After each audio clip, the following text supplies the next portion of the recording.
Ladies and gentlemen, boys and girls, welcome back to another great episode of Hollywood After Dark tonight. Oh, tonight we're going to be talking about Henry Cavill returning, maybe me taking an L, Zack Snyder trolling once again, and a Snyder fan has called for not only my head, but the head of Casey Walsh, a scooper. One of the wildest death threats I've ever received, and we're going to be talking about all of that here tonight. Hollywood After Dark, folks. Let's fucking go.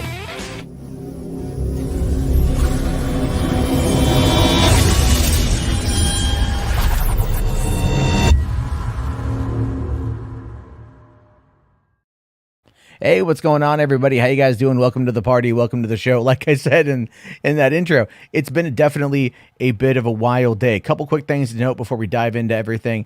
For one, if you guys haven't already, head over to youtube.com/Hollywood After Dark, all one word, because that is the archive channel for this show. So all the archives are going to be put over there once it's done being over here, so you guys can check it out that way and get in on the action. That way I can clear up the feed over here and work on doing some reviews. I am working on my review for The Black Phone. I've got to finish it. I watched Olympus Has Fallen last night because I watched London Has Fallen last week.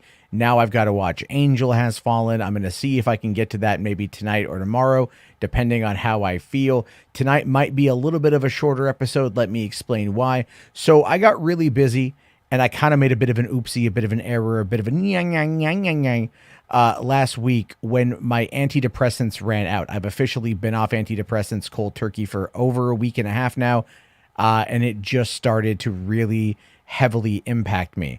Which is probably one of the reasons why I have had, I've been very irritable. Maybe, the other night I kind of went off on that guy. I was a little irritable. I'll fully admit, I think it was the antidepressants being out of my system or my body going like, hey man, fucking give me those goddamn drugs. So I did get my prescription refilled today, and I've got them again in my system. I'm medicated. I just want to share that. But it's going to take a little bit of time to kind of reacclimate to my system. So we'll probably wind things down a bit early tonight just so I can go lay down in bed and actually get some rest and get myself back up to tip-top shape. Today, like I said, though, has been definitely a wild day. Hold on here. HWAD's asking, you watched London first? No, I had seen Olympus Had Fallen. I'd never seen London Has Fallen. And I ended up watching London Has Fallen because I hadn't seen it. And then I'm like, oh, right, well, I should just review these. So I need to go back and rewatch Olympus because I haven't seen Olympus in so many years. And then now I want to find Angel so then I can do a review of the entire trilogy and talk about those movies from that perspective. That's kind of what I want to do. It's like next month, for example, I believe Netflix is getting Ghostbusters 1 and Ghostbusters 2. And hey, listen, so I can sit down and watch those. I already own the goddamn movies, but I can, sit down in bed and just fire them up and then watch them again and talk about them and give some fresh perspective on that one. So, it's definitely one of those things. So it's going to be... It's going to be crazy. Andrew Casali says, I'm at the con right now. Are you at SDCC? That's really cool, man. I hope you have a lot of fun. I am kind of bummed that I am not there. This would have been my 20th time if I would have gone. Unfortunately, though, just wasn't able to make it work. Maybe sometime in the future I can make it work, but for right now, it's off the table, and that is okay. Well, you are there. Have a lot of fun, buddy. Don't get sick. Take a lot of pictures. Yeah, are you at San Diego or Springfield? I guess Springfield is happening this weekend, and people are actually there, which I find to be kind of funny. It's like, oh, we're at Springfield Comic-Con. Woo! No, is that Mladen here says Angel Has Fallen is better than London Has Fallen. Really, I liked London Has Fallen quite a bit, considering the fact that the movie, both Olympus was basically Die Hard in the White House, but point for point, beat for beat, it was basically Die Hard in the White House, but I loved it nonetheless. London Has Fallen felt like I was playing like I was watching a video game unfold, and I'm pretty sure Olympus is going to be about the same, but I had a lot of fun with that too, so it's pretty good. Also, apparently I'm being told that the Resident Evil show on Netflix is pretty decent. I might give that a watch, and so we can go from there. Troy here says, The Rock is to save DC. He trying to bring Henry back. Well, that is something that might be happening, right? That is something that might be going on. All things considered, simply because what we're dealing with here is a situation where, yeah, like it kind of feels that way, right? It kind of feels that there is, it's fucking goddamn fly. Anyway, sorry. It really does feel like we are in a place where we are going to be getting, something happening, right? And I want to find a particular tweet that that was posted by Caden. And let me find it here. If I could, I thought I had it up. I didn't have it up. Apparently, oh, here we go. We'll bring this up right here. So according to the producers of Black Adam, we'll just start off with the Black Adam talk, right? Let's just listen to this right here. This is an interview. Nestor Cine, who is an entertainment journalist, he has a little podcast where he was talking about working with, a lot of, talking with one of the producers of Shazam. I think this is Peter Safran, and this is what they had to say. Of him facing Shazam, right, and also Superman in the future, yeah, and in particular Henry Cavill Superman. And Dwayne mentioned that you guys are aware of fans' demand. Are those expectations also in your radar? The expectations are on our radar, and we want to service the fans, right? We listen. We want to give the world what they want, give the fans what they want. It's very exciting, all the different directions we can go. We do have a pretty good handle on all of that. We've had a lot of conversations with DC and Warner Brothers, and they are very, very supportive. And they also, believe, all of, their energy is behind Dwayne, and they know how he can take things to different places through his platform and his fanship. But no, we're honored and privileged to be part of the DC universe, and I think we'll take it to some places that will get people really excited. Looking forward. Thank you so much, sir. Congratulations. Nice meeting you. So, I mean, there's an interesting little bit there. Like, they listen to the fans. They've been saying this for a long time, though, and you know that, Caden. They've been saying this for a long time, that they're listening to the fans. That's what The Rock is all about. He says he listens to the fans. That's what, if you listen to the fans, you'll get something great. If you honestly, yes, if you listen to the fans about the concept of what they're saying, which I think that's what The Rock talks about, is the concept that the fans talk about. Is not the general idea. I think it's the concept more of like that. If you do the concept right and the concept that the fans want, then you'll get a successful movie. Yeah. I think there's, he says the fans will always guide you to where, like you need to be. And I do believe that is ultimately true. I mean, you can never please every single fan. You can never, No, you won't be able to, but you at least will be able to please. Once you please one part of the fan group, they will become loud in the sense of their pleasure with that. And then that'll influence the general audience on how they... And it's funny, we talk about how fans can influence the general audience through retweets, right? And likes and comments, things like that. And then you look at what we learned, this week, coming out of the Rolling Stone article, where there's been a fair amount of interesting little developments with that, which we'll talk about after the Henry Cavill thing. Right. Because there's a couple things I wanted to pull up on that one there. Let's see. Donovan here says, it's kind of sucky that Max kicked you when you were trying to be logical about how Zack got to the point in the state of his mind. He kicked me because Enosh wasn't listening, is really what it was. I mean, you can't, it's like an immovable object meeting an unstoppable force. That's really what it boils down to, right? Like I'm either one, an immovable object or an unstoppable force. I prefer to be the unstoppable force, right? But and I'm like, and then you meet the person who is an immovable object. In this case, what we're talking about here is emotion, where a person doesn't want to listen to any kind of information that might be counter to what they believe, and it's not even what they know; it's what they believe. So changing someone's opinion is much easier than changing someone's belief, especially when that person, and again, this is not shade on Enosh specifically, But when that person, his entire ethos is about believing what he can't see. So it's very much tied into that. Whether or not he wants to admit it, that's up to him. And I'm not shit talking him. I'm saying that's my take. That's my take. Every hardcore religious person has always had that immovable object mentality when it comes to things that they believe, because they're taught to believe that way. And that's fine. That's fine. You know, it's always nice to have a debate. But if you're not able to actually have a debate, if you're not able to actually put the word out there, if you're not actually able to get your point across without being cut off or interrupted, which is generally what tends to happen. Which I feel like Brian was going to get to, the whole Adam Wingard situation and the whole stealing files and stuff, and then Eneasz prevented Brian to get to there. No, Rodney, we'll have a little bit, not a lot, but a little bit of Ray Fisher, or as I'm probably going to start referring to him now as Ray Bitcher, because he just likes to bitch like a dog on a nail. So, you know, there's that, which is unfortunate. The new thread doesn't help his case at all. Oh,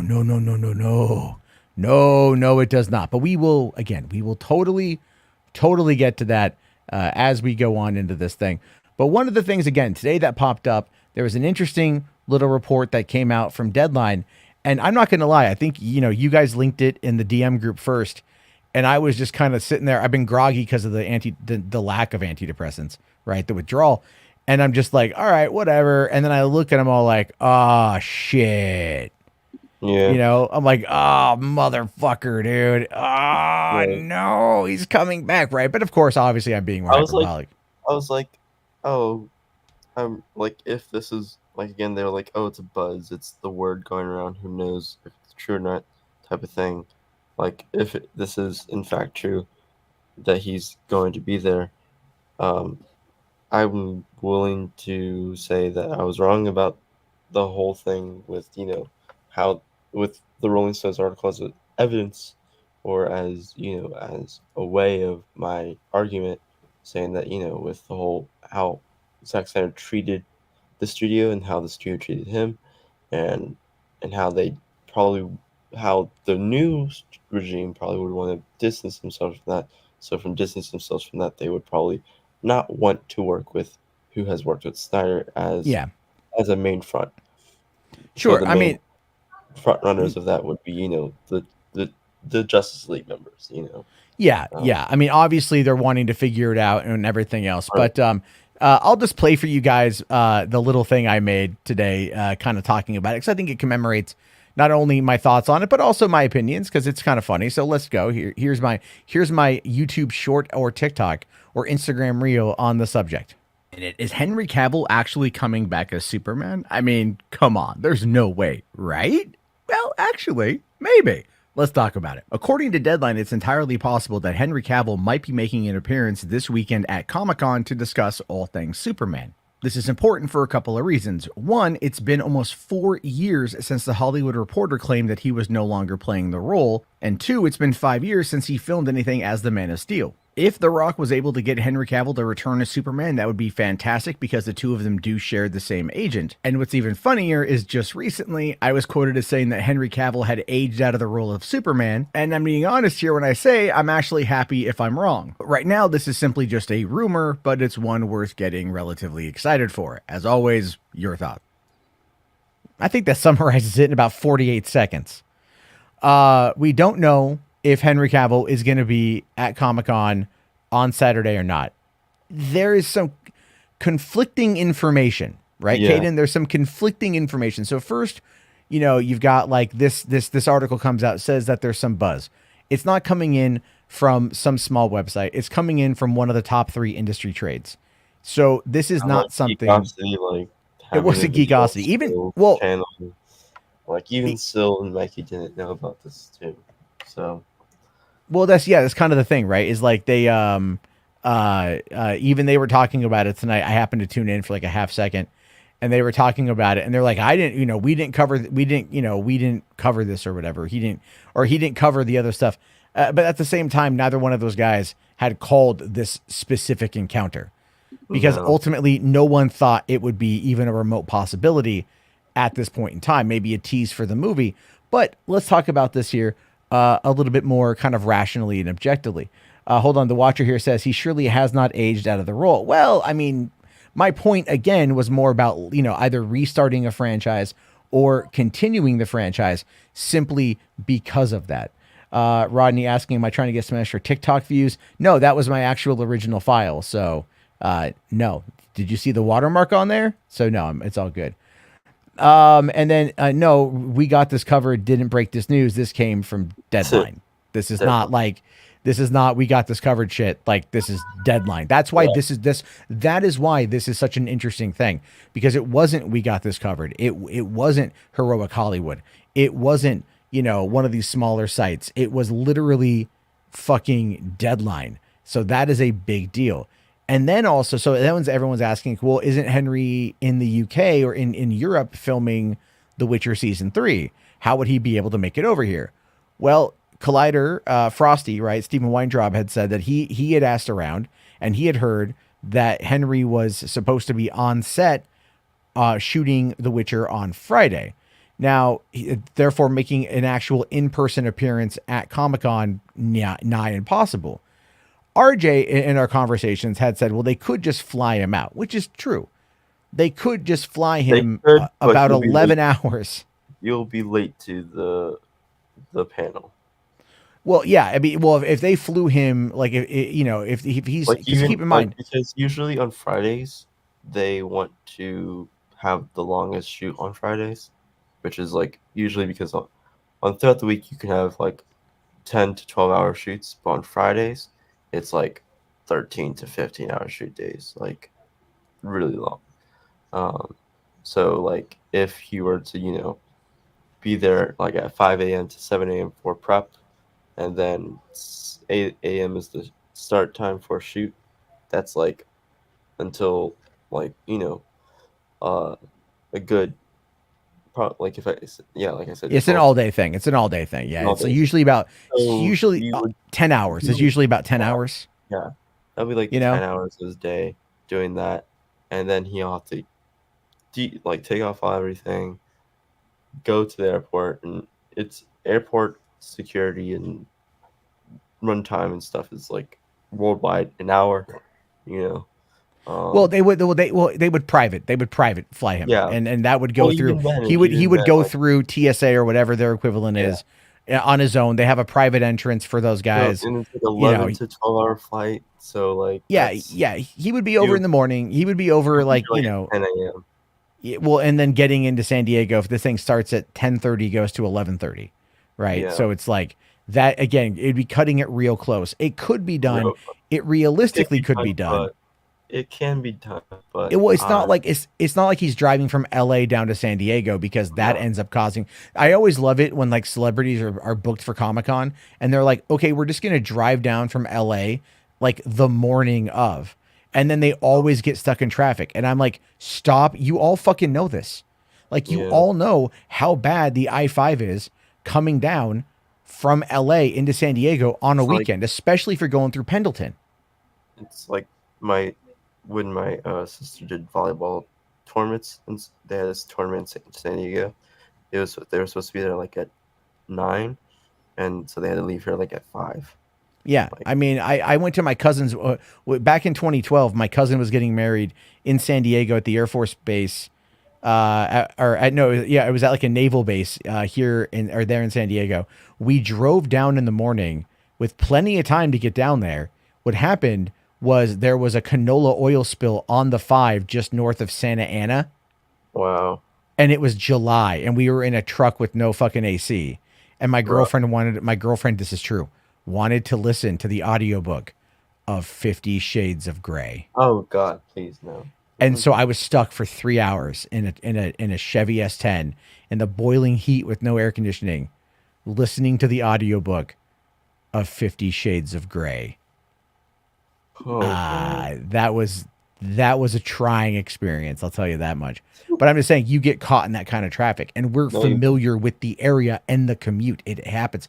But anyway, this happens every year. Every time they'll be like, oh, they're running late, they're stuck in traffic. It's like, but what Comic-Con does now is they get them in the night before and they put them up at the Hilton Yeah. Bayfront or the Hilton or the Marriott next door. They will put them up the night before in order to, get Make them sure in that and make sure that they're well, there, which is a smart play anyway. But I in mean, I this guess case the thing, though, like with at least you try to at least get the talent in before. Like someone said, oh, but like Rachel Zegler with when she was filming in London in for Snow White and had to come to the Oscars. But yeah, like the thing is, you have to realize that the Oscars are the Academy fly if there is any talent that's out of town from the LA flies their talent 2 days ahead of time, so then they can have the rehearsal the day before.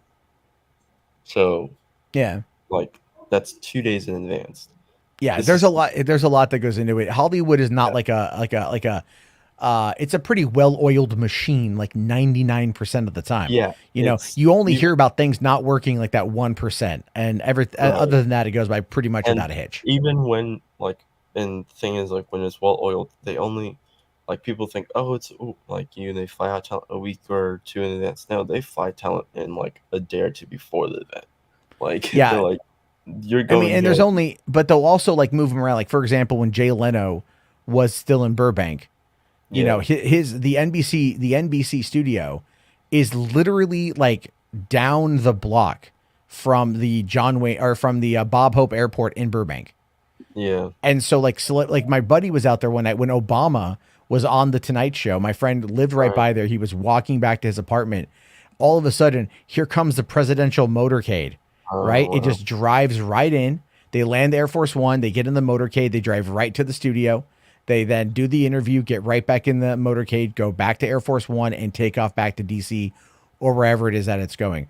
I mean, Yeah, like, and celebrities will do the same thing. They will fly into Burbank. They will go hit up whatever studio they need to get to in order to have their meeting or do whatever they need to do. They'll get back on a plane and they'll fly someplace else. Like this kind of stuff right. happens. But again, it's really Yeah. the concept of it is that it's really well oiled, It's so to planned speak. out and it's well done and like there's not really anything that needs to meddle with it, you know, because Yeah.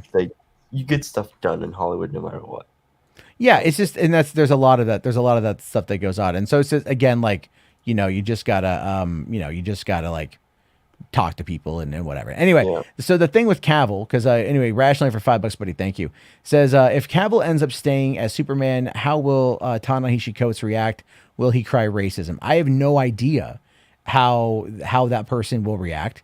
I I'm all I I'm was so sorry. I don't know what he would do. I don't even know if that movie's still in anywhere in any form of development. We have no way of really knowing right now because they haven't told us anything. And if what is it? If their DC content right now is more or less in the hands of The Rock, which Kate and I would argue is probably more accurate than not, they're not going to really focus on the JJ stuff. I don't think anything JJ DC related is going to happen. I just don't because it's been years. It's been what, like 4 years now? Ever since that, right? Okay, we got Saggy popping on in. What's up, Saggy? I'm here for the lynch mob.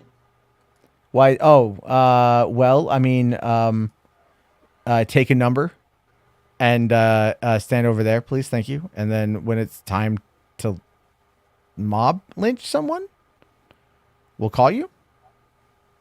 I want What's first going one. on? I think I earned it. Well, oh, you want to lynch me? Is that what's going on? Well, I saw the title and I was like, we lynching Jarbo? I'm down. Let's go. No, it wasn't lynching. It was other things that people were crying. We'll get to that here in a second because Ty from Pop Culture Corner is coming on in, so we'll be able Yay. to have a bit more of a conversation there. But so let's quickly talk about this Henry Cavill thing because the story is still developing. People are still talking about it. Obviously, Henry Cavill Superman is trending on Twitter. And there's there's a lot of people discussing it. In fact, one of the things I was asked to bring up, I haven't watched this yet, as I was asked to bring this up, was John Campia's coverage of this on his channel. Did you watch this at all today, Caden or Saggy? Did you watch John Campia? I just watched like the part when he talks about the House of the Dragon and Cavill. Okay, because this is where, yeah, like I'm at with it. I don't want to watch the full fucking 24 minutes, but we can definitely take a look here while we're waiting for Ty to come on in at just what he thinks DC is going to do. Because I mean, look, this could include Cavill. I don't know. I think it has something to do with it. Then there is story going on. Yeah. Or someone's losing that. Or someone is losing that day. Very So true. I stand corrected. It could be all of the above. So there we go with that. So I think that's going to be House of Dragon. All right, let's go to DC now.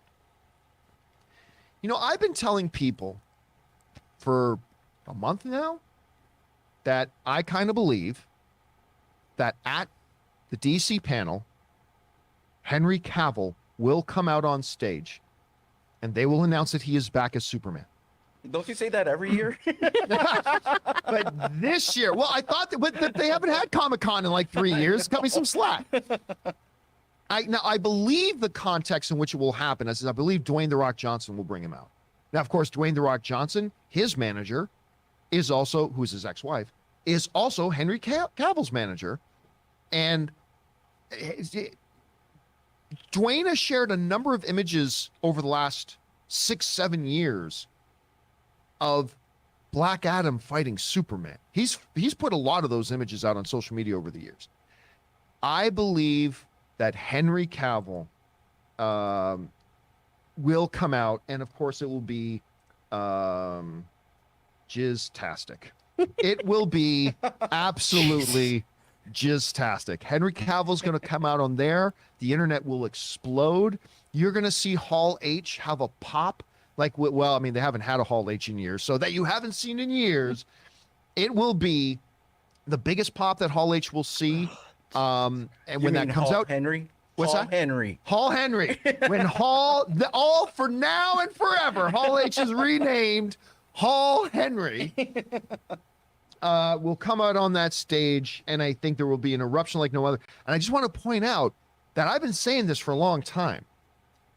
Well, Deadline has now just said, Oh, you got to love that they segue, right? are You got to love that, right? I've been saying this for years. Isn't this Enosh's new best friend? Years. Yeah. John Something like Campia that. will not support Hollywood After Dark, and that's his loss.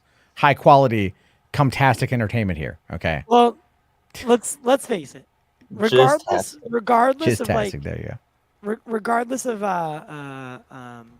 any San Diego Comic-Con announcements or like Henry Cavill as Superman, I think it's been in the limbo for, no one's been certain about it for a long time, right? Henry is not certain about it, let alone, anyone else. So like people have been saying either yes or no, right? And pretty much John's doing that classic scooper tactic where, yeah, he may have been saying it, but he's never really known.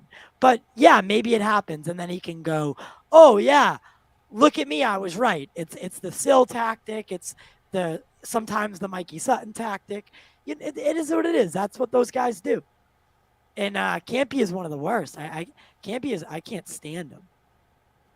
Well, Campia, I think, look, Campia is the top of the sector. Said it was because I was jealous of No, you can not like John Campia and not be Yeah. jealous of John Campia. Exactly. I mean, that's what I said. I think you can not like somebody and have it not be fucking jealousy, right? We were talking about the article with the Rolling Stone article over on Max's stream, and I mentioned how like Zack has Zack, I believe, is manipulating things, and then Enosh goes off on this like emotionally charged tirade about it, and then won't let me finish my thought because he's just like, no, I don't want to hear it. And that's how a lot of this stuff operates, though, is I think people, again, are emotionally invested into this. And when you're trying to be a person who does, make proclamations on the internet, you never want to be seen as wrong, because if you're seen as wrong, then it's going to basically Your credibility is gone. Yeah, it dilutes anything else you say in the future. I, on the other hand, am like, I take honestly, as much as I'm not a big Gary Vee fan, I totally like this philosophy. You'll He's also like, admit when you're wrong, though. yeah. Well, that's the point. Is you make gigantic, bold, insane proclamations that are funny, and then like if you're wrong, you're wrong. But if you're right, you're totally right. Like but if you're wrong, you're wrong. Yeah, And there's it's no nothing harm, wrong no with foul. that. Yeah, it's like I've said for years, like, yeah, I don't know if Henry's going to be coming back. Here's all of my reasons as to why. And then I had people messaging me today on my on YouTube, and they're just like, delete your channel. Delete your channel. Some guy was like, John Campea was right. Jarbo is wrong. Delete 3 Buck Theater. And I'm like, no, go fuck yourself. Like, eat shit. And where does the John Campea's right thing come in? Is he saying is that about the Henry Cavill thing? Well, we're gonna get to the deadline thing here. I just wanted to point out like the whole lead up. I just woke up like literally. Oh yeah. It's been a very interesting day. I was up. I don't even know. I had this terrible like pound. You ever have one of those like incapacitating headaches? Oh yeah, I'm going through withdrawals from antidepressants right now, so I completely understand. Yeah, well, I had one of those like all through my head. So I was in bed all day, and then I just got up and I was like, oh fuck. I was like, I missed Matt's show last night. I was like, I bet he's live. So here I am. Yeah. Ty's like, I'll come on your show. You come on mine, I come on yours, and then I'm like, you're not going to come on. It's like, no. I'll totally be awake. I'll totally be awake. Yeah, and then like I sent him a link and fucking nothing. Yeah, I know. Right. You were like, you're gonna fall asleep. I was like, no, I'm not. Yeah. 10 minutes later, I was out. Yeah, it happens, dude. It happens. I can do that though. I'm really good at doing that myself with my kids. I'm like, I'm tired. Here? I can't even. It's Saggy. Oh, it's Saggy. It's Caden. Oh, it's Caden. Obviously me. Wow. Yeah. Wow. We're all back together. Yeah. And maybe there's gonna be I don't know. Maybe RJ might come in. Who knows? He's got the link. Congrats, Ty, on your new job. Yeah, I got a job at the MBTA, which I mean, I got at the MBTA. Yeah, I got a pension, a retirement, all that's like it's a union job, so it's I mean it's gonna be good. I'm the new guy, so as a new guy, you get. I mean, I'm gonna be doing the 2:45 to midnight shift, so so a lot of my shit's gonna be later. Probably, or earlier. I'm not sure how it's gonna work yet, but I'll have to do that for a while. But will you be? Wait, are you a driver or what are you? No. I'm starting as an inspector, so like a station inspector. Yeah. So like, say the train goes down, and Zach, you can attest to this. It goes down all the fucking time. Say the train goes down. Like you make those calls. Like you basically. I have not taken public transportation in years. Well, you still live in Boston and you understand the MBTA, though, right? Oh, it's ass. It's ass. Yeah, it's terrible. So hopefully, I'm going in there to make it a better place. MBTA is the Massachusetts Bay Transportation Authority. Yeah, and they have not turned a profit in 35 years. That's insane. Yeah, and they have tons of federal regulation. And, I'm sure. Speaking of which, Saggy, I gotta talk to you later. But Saggy and I go to our own Comic-Con this Saturday. It's gonna be fun. It's gonna be. Sorry, I keep muting my mic. It's gonna be a good time. Sounds like you have an AC system going on, Saggy. Yeah, Saggy, Saggy, and her boyfriend, I think, are all gonna we're all gonna cuddle and then go to Comic-Con the next day. So it's gonna be really cool. Also, it's hot. We're having a heat wave, bro. I know but she was nice enough because obviously I did lose my job like fucking a month before this Comic-Con. So Saggy and her boyfriend were nice enough to let me stay with them instead of having to pay, fucking $300 for my own room for one night. So, but I'm bringing all the equipment, so I'll cover all that. Stop mentioning I have a boyfriend. You're ruining all my simps. You're breaking my heart. They don't give a fuck, Saggy. Who's ever cared about a boyfriend? Simps. I didn't know that was a secret though. So all right, whatever. All right. It's not a secret. I don't care. I was just making a joke. All right. Wait, Saggy has a boyfriend? Yeah, it's me.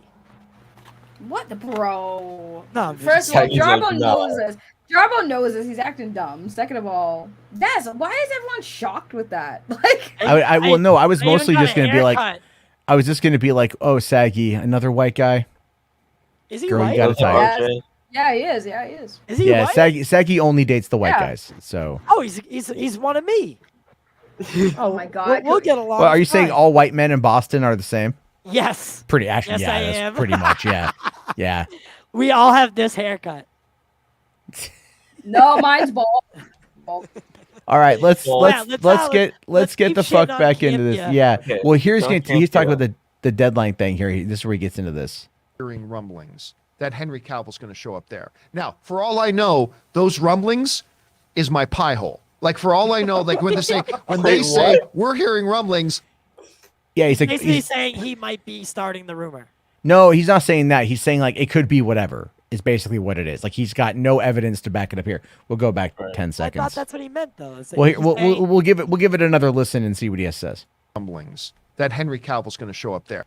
That I've been saying this for a long time.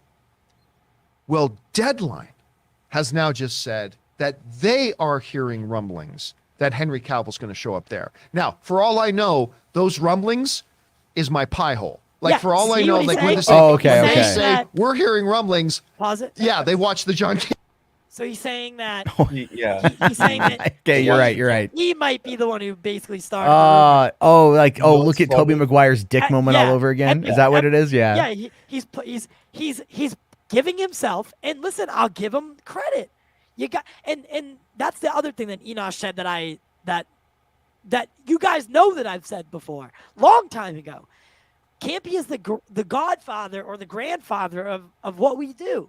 Like he is the reason that internet movie talk became what it became. Like you can't not give him credit where credit is due.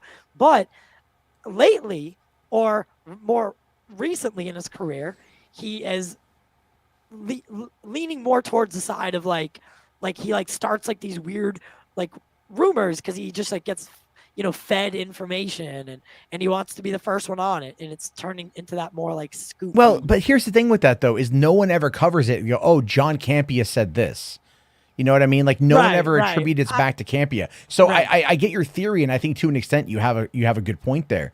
But it's like no one in this sector, in this sphere, in the movie punditry that's on YouTube is ever like John Campia said this. It's always like, well, Comic Book Resources said this, or fucking, like another website said this, right? Variety, Deadline, Hollywood Reporter, whatever. It's more so John Campia showed this. Yeah, but it's not even that. Google. Well, like, I think he wants his name to be more out there well, like that. Though. ever since the Spider-Man thing. the Spider-Man stuff, yeah, like there's been. I mean, again, no shade on Campia. Like ever since Spider-Man, his show has doubled in size. Like it was getting 3,000 views. Now it's getting like 6,000 views daily and whatnot. Like he's got what, like 5 sponsors an episode, I think. And he's going around to smaller channels and he's just like making it rain, which is great. Good for them, He's sharing the wealth. Although he's finally doing what a big YouTuber should. Well, I don't even think a big YouTuber should give the money, but the exposure would be fine. That's more what I meant. I didn't know he was dropping money. Oh, dude, he dropped like 200 on Max.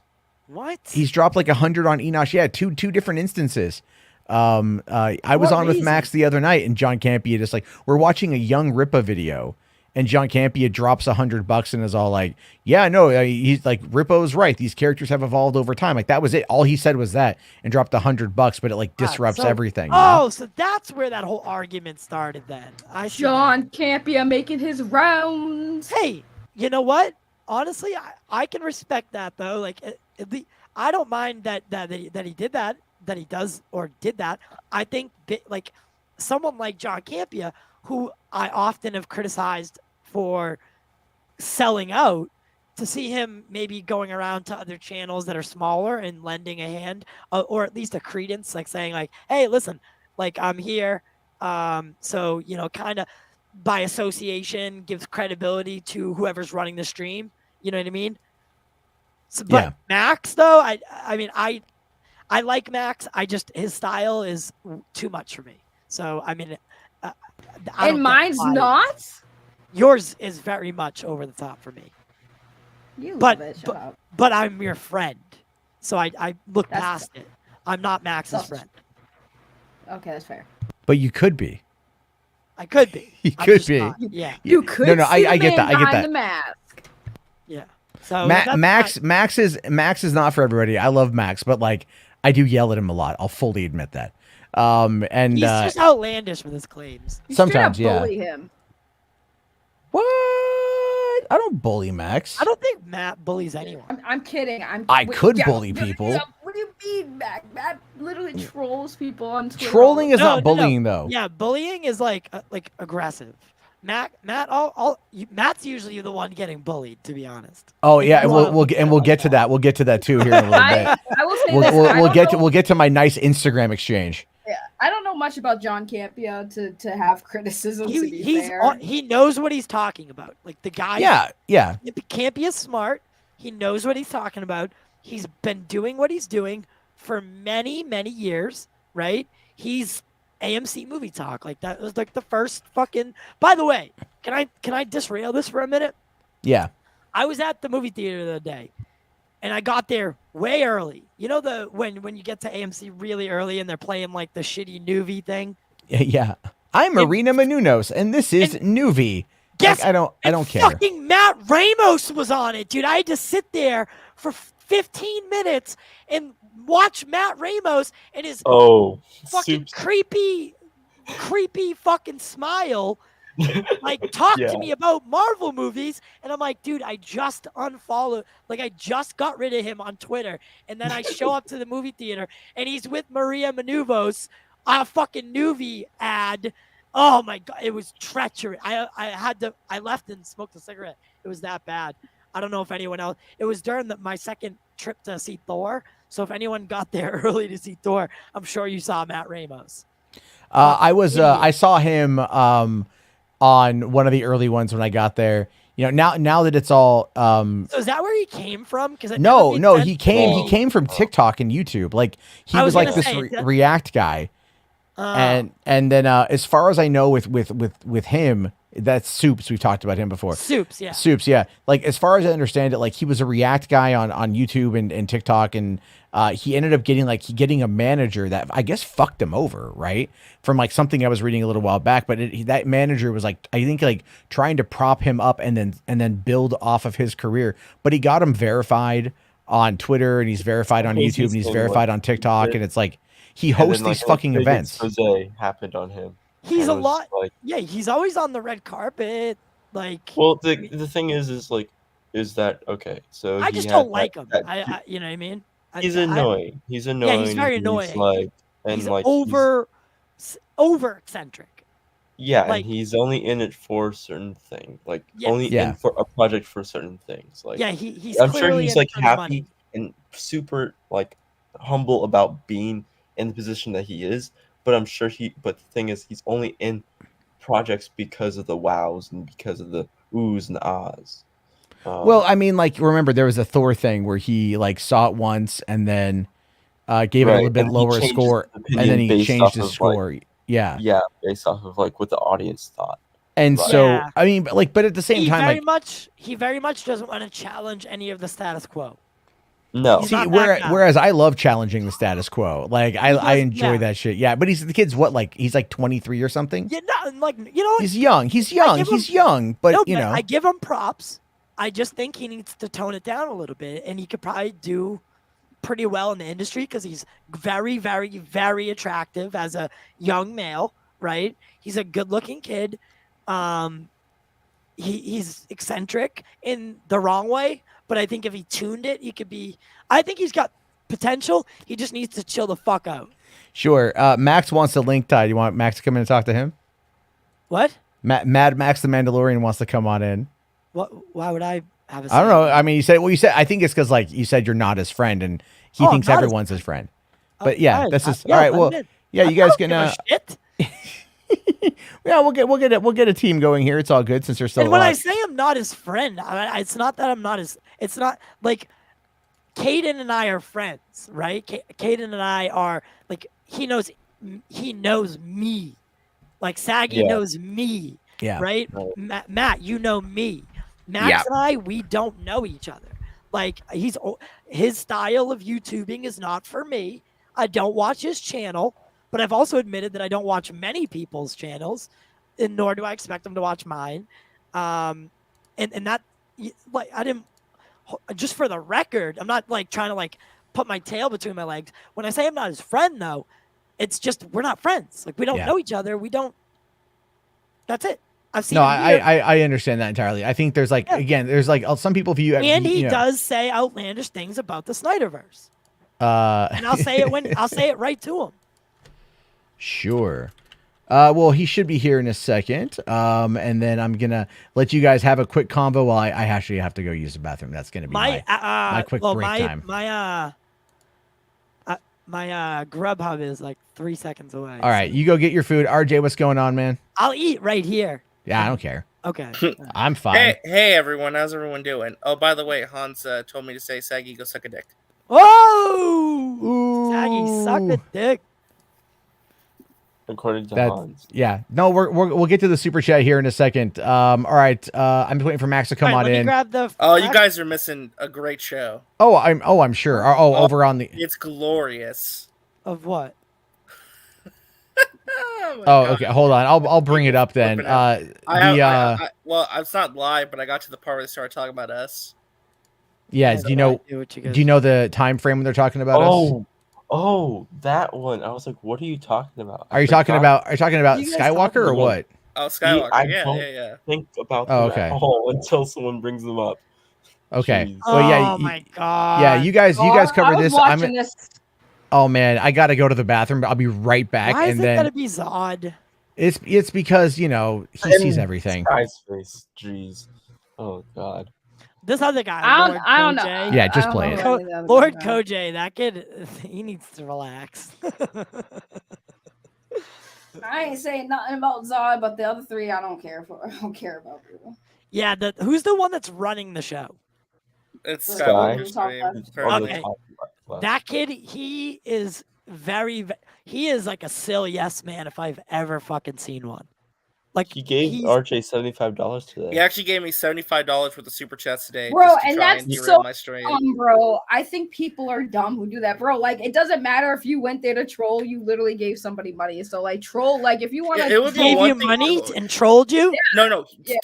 Ty. He sent $5 super chats in like 9 or 10 times. In total, he gave me $75. But what was he saying? He was basically using the super chats to talk shit, basically. Yeah. See, It's that's like, fucking don't hilarious. do it. That's so Stupid. stupid. It's so dumb. That's because I you got know $75 from him. Yeah. You know if he's you got like 30 of that. Well, I know, but Bro, yeah, I- YouTube takes the rest. I wish somebody would send me money to shit talk me, bro. Like, at least Well, you're it's paying counter. me. I'll It's take it. counter. It literally defeats the counterproductive. purpose. Yeah. Well, I mean, counterproductive. I don't know if it's the right word because I mean, technically, it defeats the purpose of what you're trying to do. Because if someone was in RJ's chat talking shit, RJ will bring it up and most likely no. But here's talk the about funny it. thing: Skywalker in the chat said you're not worth a $20 super chat, and he. But here's said that he gave- $75. Wait, it's $75. He's like, I can't even do math. Holy shit, bro! I wish people listen, No, RJ. and I they wish were- I and could they get were- that level Why of can't hate, bro. I know. I gotta start doing drama streams or something. I don't Yeah, know. No, bro. here's the funny thing: is like you're not Clearly even that's worth where a the money $25. is. You're not even worth a $20 super chat, and he used a $5 super chat to say that, and I'm like, the total's 25. But now, he though, gave dude. us like 7,000 of them. Like it's like, bro. Yeah, it's like And then they were bragging about saying, "I got him to say this." Hold on, I got mentioned. Why? What did I get mentioned for? People need to stop watching my channel, bro. Yeah, Alright, I gotta, apparently you got gotta- mentioned what- at something, Saggy. I don't know what though. What? What the 1 fuck? second. What Let me did go. I do now? Actually, I don't even need to tell you guys. I'm gonna grab my food. Anyway, let's What start do I do watching now? this. I guess. Let's see. They don't even know. Maybe. I'm sorry. Keep talking. Oh, sorry, man. sorry. I love this. Yo, I- you don't know what Mikey tells people that he's like super cool with. You don't know. You don't know what nobody knows. All you know is nothing because you know, Oh, come on. you know what I'm saying? Because if you knew something, you would have seen that this was on the horizon. Yo, My YouTube sucks for some reason. I don't know why. That's When you pull it up, Your internet's worse pull- than mine right now. send me the. No, timestamp it's just and it's I'll been pull it. doing this lately where I pull it up, it doesn't want to play. It's probably a sign we shouldn't launch them, but oh well. Send me the timestamp. Do you have access to? Wait, do you have access to the channel? Do you have access to this channel? Who, Matt's? Yeah. No. Oh, I was like, how the hell are you? No, playing? Matt's taking a piss break. He pulled my thing up earlier. Oh, that's what she. Phrasing, RJ, please. He pulled my thing up earlier. I can't. Anyways, where was I mentioned? I'm looking for whatever I was mentioning. I was like, what did I don't do know. now? Darkness in the Winston or something on Twitter. I don't know. I don't think it was anything negative. Me and Zod are fine. I ain't got any hope issues so. with Zod. I don't want nobody to have no issues with nobody. I actually want him to actually write the book that he wants to write. I think that if that's what he wants to do, I support him, and I'm actually going to work on a cover for him. Because I can put my bias aside to help my friends. You have a bias? Yeah, I actually, I missed your stream set. What did you think of the Rolling Stone article? I had my issues. I mean, I have my bias when it comes to Rolling Stones with how they treated Ezra Miller, and I'm just kind of like, whatever. I mean, unless I know that there's solid proof that Zack was involved in all the sussery that it claims that he was, then I'm just like, take everything. I got McDonald's. Look at that. You got McDonald's. Yeah, it's the only thing that's fucking open this late. I know. God damn. I was so pissed. RJ, what's the time? Yeah, I'm finding it right now. Hold on. So that's and I don't know if anyone noticed or like just wanted to breeze by. Hey, Ty. Hi. What about Max? Your favorite All right, sorry about that. I'm back. Here. But the thing that everyone really like looks by, especially because Matt and I talked about it last night. Saggy just said it, and all three of us have vocally. And RJ, Caden, it's 1 hour 7 minutes. Go around there. RJ as well. Go back and then. Yeah. We have all been pretty vocal about where we stand with if the Snyderverse will continue, you know, the integrity of the films, all of it, right? We're not necessarily on the same side as everyone else. And we're even saying, hey, this article was, aside from Matt thinks it's like fucking spot on scripture. I do. The rest of us are saying, hold up, this doesn't sound like the guy that we think we know. So if, you know, at least from my point of view, if even I'm there, I don't know about this Rolling Stone article's integrity. I don't know. Like, I can't say yes or no on it. It's just, it doesn't. Well, the reason why, and we'll bring up another bit here, because Tatiana Siegel did an interview with Matt Baloney from Puck News. And they talk a bit about post article. Yes, I'd like to address Matt or Ty's comments because I was driving and I got home and I heard. I'm like, what? Not your thing. I want to talk about that. Where are you going at 12:30 in the morning? I was going to get cash. My wife is going to an anime convention with her friends. What does it matter what he was doing at 12 in the morning? Okay, hold on, Max. If anything, Max, hold on. If anything, you should probably address what we're about to watch. I am. Max. Yeah. You should probably address what we're about to watch because you were mentioned. In Ty, I helped you out with Zod before. I talked him down. Wait, Max is mentioned? Oh yeah, they said it was more your show I don't care than what people say Max's about me. show. Well, I know. I was just letting you know. I want to see that. Yet you're here because of what Ty said about you. Stop it, Max. I love you. No, Stop. I'm here. I don't care what Zod and Skywalker did. I said they have to walk on eggshells for. Well, let's see. I want to see this. Let's play it. Yeah, they are shills. Still shills. Look, how do you know what Mikey know and don't know? You don't know what the hell be going on. You don't know what they conversations is like. They you don't even know. Maybe. I'm sorry. Keep talking, man. Yo. You don't know what Mikey tells people that he's like super cool with. You don't know. You don't know what nobody knows. All you know is nothing. Because you know what I'm saying? Because if you knew something, you would have seen that this was on the horizon. Yo, all the signs have been there. What are they talking about? I think about Henry. Are they talking about Henry Cavill? Is that what they're talking about? They still had no idea that it was happening here. Yeah, it still hasn't happened. But they if their sources were so great, which I do think. How come they didn't already say this is going to be? That's why I did my stream earlier. That's why. Well, there was a comment that did they listen to John Campea because he said the rumblings might have come from his mouth. Yeah, just keep playing it, Caden. I think that. Fighting each and every time, each and every step of the way, right? You just gave pushback, and they celebrated this Rolling Stone thing, and they started trashing Ray Fisher. They were doing it on Max's channel. I couldn't believe what I was hearing. They still watch. Oh, I'm happy. That's what I'm saying, right? But it's cool because you'll deep dive into that. but you won't deep dive into your homies' racist jokes, though, right? You know what I'm saying? Like, you know what I'm Here saying? we go. We ain't Here gonna we deep go. dive Here we go. into that shit, right? And I don't know want to you deep ain't dive gonna in that deep shit. dive I don't into want to hear one it. brother Pause it, back in the pause, day pause Yeah, it. because can't. if you did, you Pause. Here's the thing, Skywalker, because I know y'all motherfuckers be watching. We all know It's old about news. our homies. It is old news, and I literally like said on my a- stream tonight, I was like, it's funny that they keep bringing that up because like I'm a black chick. Once in a while, I drop the N word with the A at the end, okay? Because I'm that's just how we talk out here, right? And when I say that in front of Matt, he gets very uncomfortable. I've I even don't said like it it either. to like, right? I've even said it with the ER to him, and it made him uncomfortable. Like, sorry, I'm just gonna be real. Like, he does not like that word. Yes, has he said it in the past? Yes. Has he grown as a human being and learned that that's not a word he should be saying? Yes.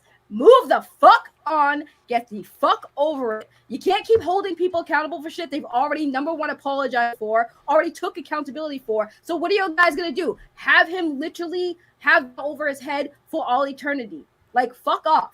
You have literally 1, 2, 3 people of fucking color on this panel that Matt has on his panel. We are not his token. We're his fucking friends, and we forgave him. You don't have to, but like continuously to push that narrative when you have people who are sitting here who are people of color who look like you, Skywalker, say, bro, you don't have to forgive him, but you calling him a racist, he is not a fucking racist.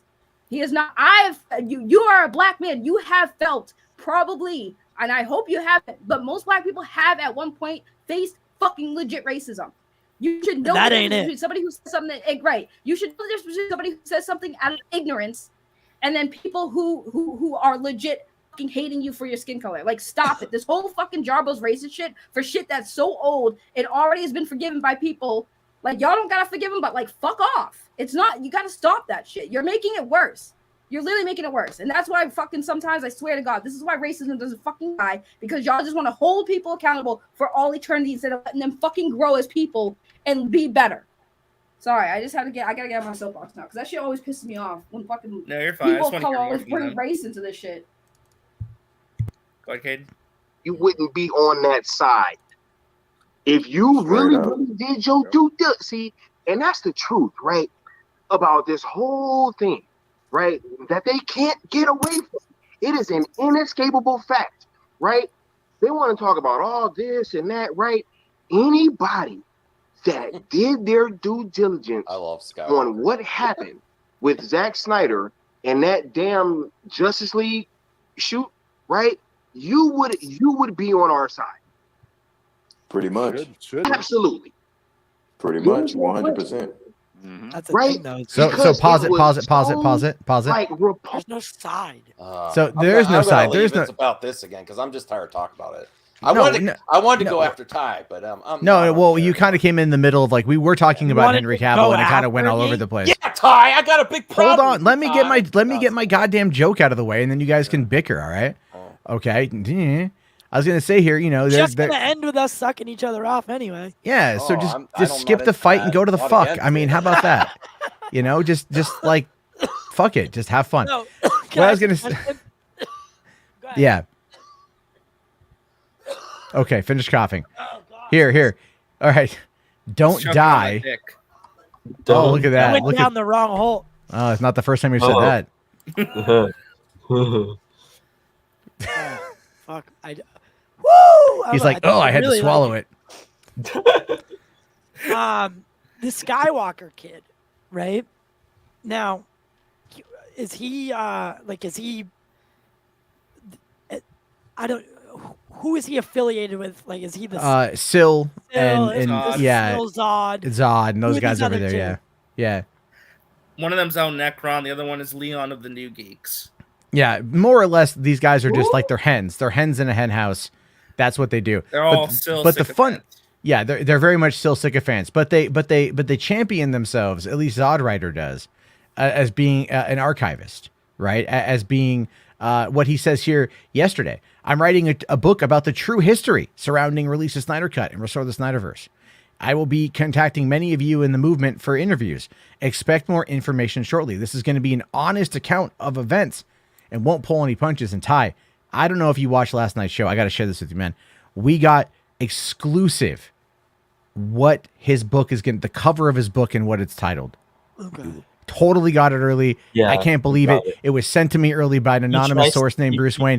Zod tried to play it down and say it's not true. Yeah, he's gonna name names. He's gonna let it all be out there. In his book, Restore the Snyderverse, the true story of how Zaddy saved a fandom and I found a father, written by Zod Rider. And this is going to be riveting. Fucking kidding me, man. This is riveting testimonial mixed with autobiography. I support him making his book. I support him making his book as well. And if he doesn't use this cover, then he is missing out on so much. I'm making his cover. I love you, man. I want to be in the book. I just think it's going to be too one-sided for one part of the No. I asked him even though the OGs are going to be in there. I asked him if he was going to reach out to the other side of things. He said he would, and I said okay. Okay, he said a lot. He said a lot of things to me too, and lied to me. So, well, I told him there's no way. I want him to do. I want him to do the book. If he wants to do it, I want him to do it. I support my friends. Yeah, well, I remember when Zod told me he wasn't going to do any clips on his toxic stream or whatever, that he played a bunch of clips. So he has no good track record. This is the thing. I'm out. Just not because you can't do it or anything. It's just because I'm talking about this for days now. So well, we are. Yeah, there is more to talk about, but obviously just go listen. It's fine, Max. I was going to have a little bit of fun with Ty, but you know. We'll do it another day. I was going to say, how do I meet this high bar of movie talk from the #1 Boston podcast if I'm a bit much? But I was just joking. I was just going to give, joke with you. Well, let me ask you a question, Max, before you go. Because I'm a little bit. How do I how do I meet this high bar? Because that's what I get annoyed with people on the internet, like that you were criticizing other people. I mean, what makes you this high bar? My criticism for you is that oftentimes when I'm on a show with you, you either take over, you are very, very loud, and when I watch your solo streams, they are very, very, very, like I can get through a couple minutes of it, but you're very eccentric. AKA not my style and a little too much for me. Okay. Does that make sense? But even your good friends, like that kind of pissed me off. I just told her. Yes, you're too much for me too. But but you're my friend. I don't watch her either. This is why I'm giving you advice, Ty.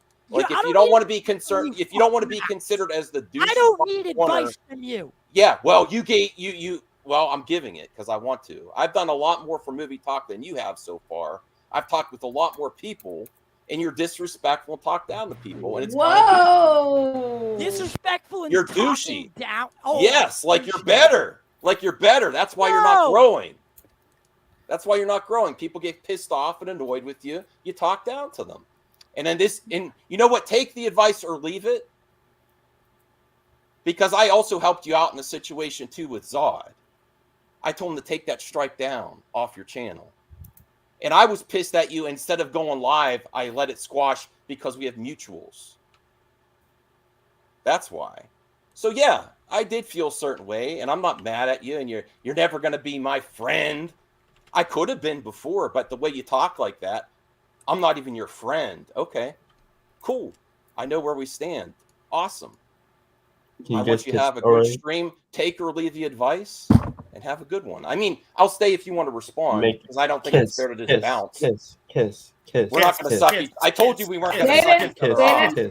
Hey, shut up. Let it happen. That's genuine. That's genuine advice from someone. Let it happen. That's not really friends, and you could take it or leave it. I think you have something. You could go farther if you weren't so critical of others, because I don't think you're meeting this high bar that you set for others. I think your channel's fun. There's no bar set. Okay. Well, not even your good friends, you're like, it's not for me. That's kind of douchey. Sorry. It is. Douchey? It's not douchey. Okay. It's in a sense. Well, explain why what's not too much on your channel. What's I've not always too much said, on your channel? No. It's What's nothing not too about much on your mine channel? versus. It's nothing. See, you're going the wrong way with it. Much Okay, like well, you what do makes- with the Snyderverse, you're taking it at one angle from one face value. Okay. You're not hearing the right words, right? I said Because I have other and I stuff have on you, said, bro, that I've kept silent on. and That I was have douchey from said you. What the fuck does that even mean, dude? Like, I'll tell you. come I on, have man. said it's You were not butt me. hurt when someone else passed you in the fandom awards, and I kept quiet about it, and that was douchey too. The fandom One of your awards, friends I never. was going really far in the fandom awards, and he messaged me, and it was a douchey move. There's lots of douchey stuff. Okay, so I've kept quiet about you, and I don't like being disrespected, so I came here. No one and I'm sorry. disrespected you by saying we're not friends, Max. You're I'm saying you could have more friends if you weren't so douchey. Take it or leave it. That's all. I don't want to. Hold on. Yeah. I mean, Max, all he did say was that you guys aren't friends, and No, then I have a you're. history with Ty of stuff that I just But- kept but- quiet about that pissed me off just because we have mutual friends. You know, that's all. It happens with everybody. All right. Matt says shit I hate all the time. That is true. All the fucking time. All right. Actually, last night we did a show where we fundamentally disagreed the whole time. All right. Cool. And never once was this about me and my thing versus anyone and anything that they do. No, I just want to understand what's great about what you're doing. The number one podcast. Oh my God, Max. Again, see, this is why I could never be friends with you. Okay. Because you can't have a fucking conversation Well, with when someone you like said I'm he's not my saying friend, then I'm going to treat you like it's not a not, friend. Because it's not. It is not. It does Okay. not Well, come when you- down to what when you- I do versus when what you anyone said else that does. on air, that comes that down closed to, the door. Would I I could have go been friends and with have you. a fucking beer with this guy? But I if could have been drank? friends with And you the answer because is no. I am friends with everyone I talk to. When you say that kind of shit, it kind of talks down. Well, if you're friends in with our everyone mutual- you talk to, Yes. then that's just you. and that's not that's me. what makes my show great. Bit much for you, but okay. Yeah. Thank you. Okay, everyone. now, Max, now you're just come on, dude. This is what is going on? Whatever you're doing No, against there- Ty there's- is no, like no, Ty no, did no, not no. speak down to you on that front, and if you got your beef, this is like. I I won't. I'm not slide in gonna the stand past. down to it though. Like No, I'm not saying you will, nor would I now want you he's- to. Now he's, He now made he's a stream on challenging. me, Now you're and then he's- challenging. You know what? Fuck you. Fuck you. Oh, fuck you! Come on, are you really gonna? We'll you know what? Max, you won't let him fucking talk. Let him fucking talk. Let him fucking talk. No, fuck me. How? When you were pissed off and bitchy that one of your former friends was doing better in a poll, and like, take that off because this isn't a good look. First or when off, you made a no, stream it's not about a me good look. and you said, No.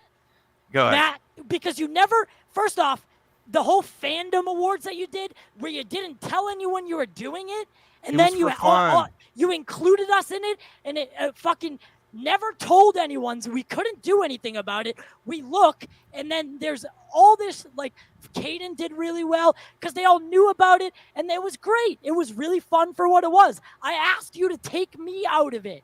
That has nothing to do with anything. Why did you say Because it, it is though? a bad look to be because I was a year old. You put me in a newcomer position, which I didn't care about either way because I'm not here to win a fucking awards or approval from a guy like you who Okay, doesn't cool. fucking show his face. Oh, here we go. This is just the same type of thing they do to you, Matt.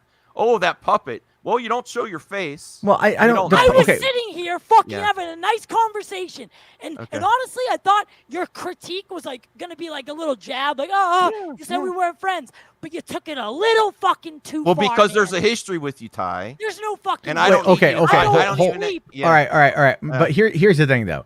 If you are upset about Ty wanting to be taken off of the fandom No, awards, there's other stuff. yeah, There's but other like stuff. that's what he said, He and then you bitched didn't refute out that. after he made a stream about me, and I said I wanted to talk to him. He blocked me instead of debating me. But that Where we doesn't could matter. have That's fun. his suggestion. Where we could Hold have on. fun. But didn't Saggy and I both tell you we wanted nothing to do with the fandom awards? We both told you. I called you directly this and is- told you No, that. this is something different. I said there's a history of bullshit. I have never, not once have you been There's a blocked history by of- any fucking channel of mine or. When uh, after you account made a of stream mine. on me, I said I want to respond. I want to debate you now, and you blocked me. I've never blocked you, Max. I have the proof. Who the Not- fuck cares? Wait, I mean, I do. remember Enosh that blocked me recently, and I didn't go fucking cry You know, about it. RJ and Sag, you know, I was pissed off, and I just let it go. And I, you know, Clearly, you didn't let it go. Clearly, him saying he's not your friend is an issue. Yeah, all right, because because that's he's all a the things. douche. But that is Well, not. no. When someone closes the door on me, I'm going to give you hell. When you're going to run your mouth like that, He talk didn't down, run his he's a- dude. That was Max dude. was a I little bit run too my much, mouth, and he is not I my run my friend. mouth. And he Ty is did not not my run his friend. mouth. Thank Ty you. did not run his mouth. I like to Thank run you, my Dane. fucking mouth. Yeah. All right. But no, Ty didn't run his mouth, dude. All he said was like, Well, he doesn't people watch. in the He doesn't chat- watch Saggy. He doesn't watch you. Guess what? I don't really watch a lot of Saggy. Okay. Right? Because her All right. topics are not something I'm interested in. I don't watch Saggy every one of even your live tells me- streams. Well, Saggy, I literally asked to in the go on chat want me Saggy's to show leave, the other so- night. People just want you to chill the fuck out. That's all it is. All 'Cause right, you cool. I'll You know, leave. Wait, what? I'll the- leave. you wait, don't. what about You don't Saggy? have to leave, but it's like I said to Saggy the other night, I said, hey, I'll jump on your channel. We can talk about Comic-Con. You said, hey. Yeah, you didn't give me an opportunity to respond after you made a stream on me, and I wanted to talk to you, and then you bitched out, and that wasn't the first thing. But Max, you make streams on everybody. First off, No, I just want to make it very clear the events that he is describing. I talked to he is him lying nicely. because I have never once said to you that you could not come on the show. I've actually said the opposite. Last time we talked, last time you were on Jarbo's channel and I was here, I said that I would love to have you on. What fucking fake fairy tale are you living in right now? All right. Are you're Wait, making me out to be a fucking monster, dude. I've Okay. never I just wanna- blocked you, I just nor wanna make denied it you clear. access. I mean, I have people that I Come just want on to make the it show. clear. Hold on. Come on the wait. show anytime. I just want to make it very clear. I dealt with your don't bullshit care if my before. friends don't watch my channel. I'm very aware of the content I do, and it's I not for know everyone, so that. I don't take it personally. I don't really care. But, that's fine. I Matt thought it shows was up fishy. once in a while if I have a topic he's interested in. That's fair. If people Or don't me. watch Sometimes I'll because, pop on occasionally. Yeah, Yeah, If I it's have not an not interesting everything topic, is it's we're not gonna always interested in the same stuff. It doesn't we're matter. It's not a friends. We big don't- fucking No, deal. I spent a whole Yeah, we whole don't have to weekend with support Ty's everybody. bullshit after that, calling people down and then talking to Zod. Wait, getting comment Rupert people strike. who again, as we have learned, fuck Zod Rider. Everything about that guy is whiny cunt incarnate. Everything. Everything. Who fucking cares? Those guys don't want anything to do with you. They don't. They simply don't, All right. Max. Well, yes, They well, did. They did. You're they did right. well, I do. I am too sensitive when people And if say you they're not did- my friends. I'm in and here if you for did- friends and movie talk. if And you when he did said help- that pissed me off. Yeah. If you did Because- help with the Zod Rider thing, then thank you. Oh 'cause yeah, I actually talked to like him all Zod. night. I talked to him I- all night, and I dealt with some other bullshit that you left in the wake too. And Zod and I had a nice conversation. Yeah, after me. That- After I calmed them okay. down. Cool. Then hey, And then instead thanks of for that assistance because you, All right. you bridged a gap. All right, thanks, right? friend. I'm leaving. I'm in a bad mood, that's obviously. So I'll just leave instead of saying anything else. All right. I didn't mean to ruin the mood. I apologize. All fine. Just go to bed. Way less. Yeah, I'm going to bed. Have a good Okay. night. Night, Mac. Love ya. I love you all too. Bye, friends. Max. Bye, friends. Bye, friend. So that was something. Can we go back to making fun of the chuds now? Like, Yeah, I'm fine with that. We shouldn't have let that go on as long as it did. Well, okay, so that is my bad. I'll fully admit, I'll take responsibility for that. But I also wanted to prove a point that when Enosh and I were bickering about Zack Snyder, Max pulled both of us out, and I let things play out. All right, there's a difference in the moderation aspect of this shit, like where it's like clearly things need to be said, just let them be said and be done with that shit. I'm not mad at you. I don't feel like, again, I like Ty. I actually wanted to talk with you about UFO shit. I'm not super into it, but feel like, targeted by Max, by the way. And the whole like that I talk bad about people every chance that I get is a blatant lie. I never ever blocked him or knowingly blocked him, nor denied him access to anything. None of that is true, and I'm not. And then I barely talked to him. I don't know where he's getting this anger towards me. I barely know the guy. And apparently, I keep him up at night. I didn't know this. This is all news to me. You did block him that one time, which is again not a big deal. But I remember it was a while back, but you unblocked him because he had a screenshot that you blocked him because I remember seeing that. But again, it's not the end of the fucking world. I'm just saying that it did happen. Okay, all right. Well, okay, if then cool. Of course I'll take response. If I did it, I did it. Maybe it was in that transition from the Snyder cult aspect where I kind of came out of it. But I take months off at a time. And I rarely try to poke the fucking hornet's nest anymore, right? So, I mean, all these things. And I'm sure, Caden, no offense, I'm sure some of the stuff he's talking about is either with Austin or with Jack. Or even yourself. Yeah, I'm not sure what you say behind closed doors. I think I know what he's talking about. Yeah. So well, I don't, and neither does the audience. So we can talk about that later. Okay, we can keep on that going later. I want to get back to making fun of the chuds. Well, someone closed out the thing, so we can't. Well, really... damn it! I thought you. Good job. No, I just removed it from the. I just removed it from the screen. It got. Maybe I closed it out accidentally. I don't quite know. There was a lot there, but okay. While you're figuring that out, I do have to get to some super chats real quick because there was some that piled up, and I feel bad for missing them, you guys. All right, Reed here for 6 bones. Thank you very much, Reed. Says, I got this from New Rockstars, but what would be your Blade moment at Comic-Con? It was basically Kevin's last thing last time. Mine would be Avengers 5. Fantastic Four would be my Blade thing because that seems like it's the closest one, and that just seems to be like what they're working, what they could show us. I'm pretty certain that on Saturday night we're going to see a teaser for the Marvels. We're going to get something out of Blade. We're going to get, They're not going to be announcing any crossovers yet. Like no, we're not going to get something as big as that. Yeah, no crossovers are even in sight as of right and I'm now. okay with that. I'm okay with that too. Like, they need to focus on the solo aspects of the stories. They're still very much in their. They're going to focus on what's already been announced. That's Yeah. I think that they showcase anything new, it would be something for Blade and maybe Deadpool 3. That's Deadpool could be one because it feels more like a San Diego announcement, not a D23 announcement. Yeah, because that would make waves, right? Because like I said, Henry Cavill going to Comic-Con is big. Deadpool 3 going to Comic-Con is bigger. For the Comic-Con audience, Deadpool 3 is bigger than Superman. Yeah, believe me. Yeah. They're doing the early morning Saturday. That means by the end of the day with Marvel, all the hype from early Saturday is going to be gone, and it's all going to be whatever Marvel shows. That happened in 2017. What's the lineup? Friday is Marvel Animation, and then Saturday morning it's DC, and Saturday night to close out Comic-Con it's Marvel. Yeah. Okay. So there's a lot there. I'm looking forward. The Marvel Animation one I'm looking forward to quite a bit. Yes, that's going to be Marvel Zombies. What if season? And that's 2. a long one. That's like an hour and a half. That's a long panel. They're going to show off an episode. They're going to show off some Isn't stuff it here. crazy to think that Marvel Animation is something we're actually excited for these days? Considering that they let it languish for years and years and Literally years and years. Yeah. Just trashed for years. Now, honestly, I wish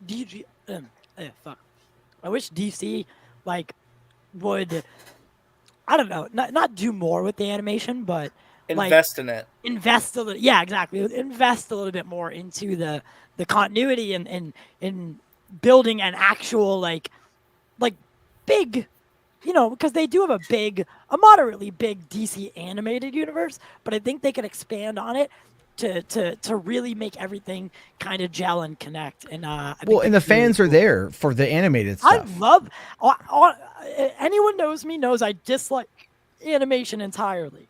Even What If I had a hard time with, but DC animation has always been something I loved. Just I don't know why it is. It's something about it. Yeah. Honestly, I think Jensen Ackles has a real future voicing Batman. I think, as far as taking that mantle from Kevin, Jensen could step up to plate for which it. one was that? The Long Halloween that he voiced him in? And he signed on for a third one already. Oh, good. Okay. Not another Long Halloween, obviously, but yeah. It's another Batman project that he's Batman. Okay. So, I need to just sit down and dive into all those films and just enjoy them. But let's keep moving on here. Shrek is daddy for 5 bones. Thanks, buddy. Says Jarbo, it's as I've been saying for months now. We will get the return of Henry and then the announcement of Zack Snyder Justice League Part 2. Hashtag hope never dies. Hashtag Snyderverse restored. Hashtag oh man, I wish that was the case, but in reality, you're going to be disappointed. That's a long one, but it fits. I don't believe. Look, if we get Man of Steel, if we get Henry Cavill and Black Adam, it is moving from Warner Brothers proper to New Line. And if you really look at the lineup for Black Adam and Shazam, those are both New Line films. They're underneath the Warner banner, but they're a subsidiary of Warner Brothers. So it's not like. So then the question is going to be, and this is going to be something that gets brought up quite a bit: if Henry Cavill is coming back to play Superman in Shazam or Black Adam, is it going to be Henry Cavill's Superman? Right. Is it Snyderverse Superman, or is it a variant from another universe? Which, and that could be a reality as well. And I think we could have a serious conversation around that in itself, right?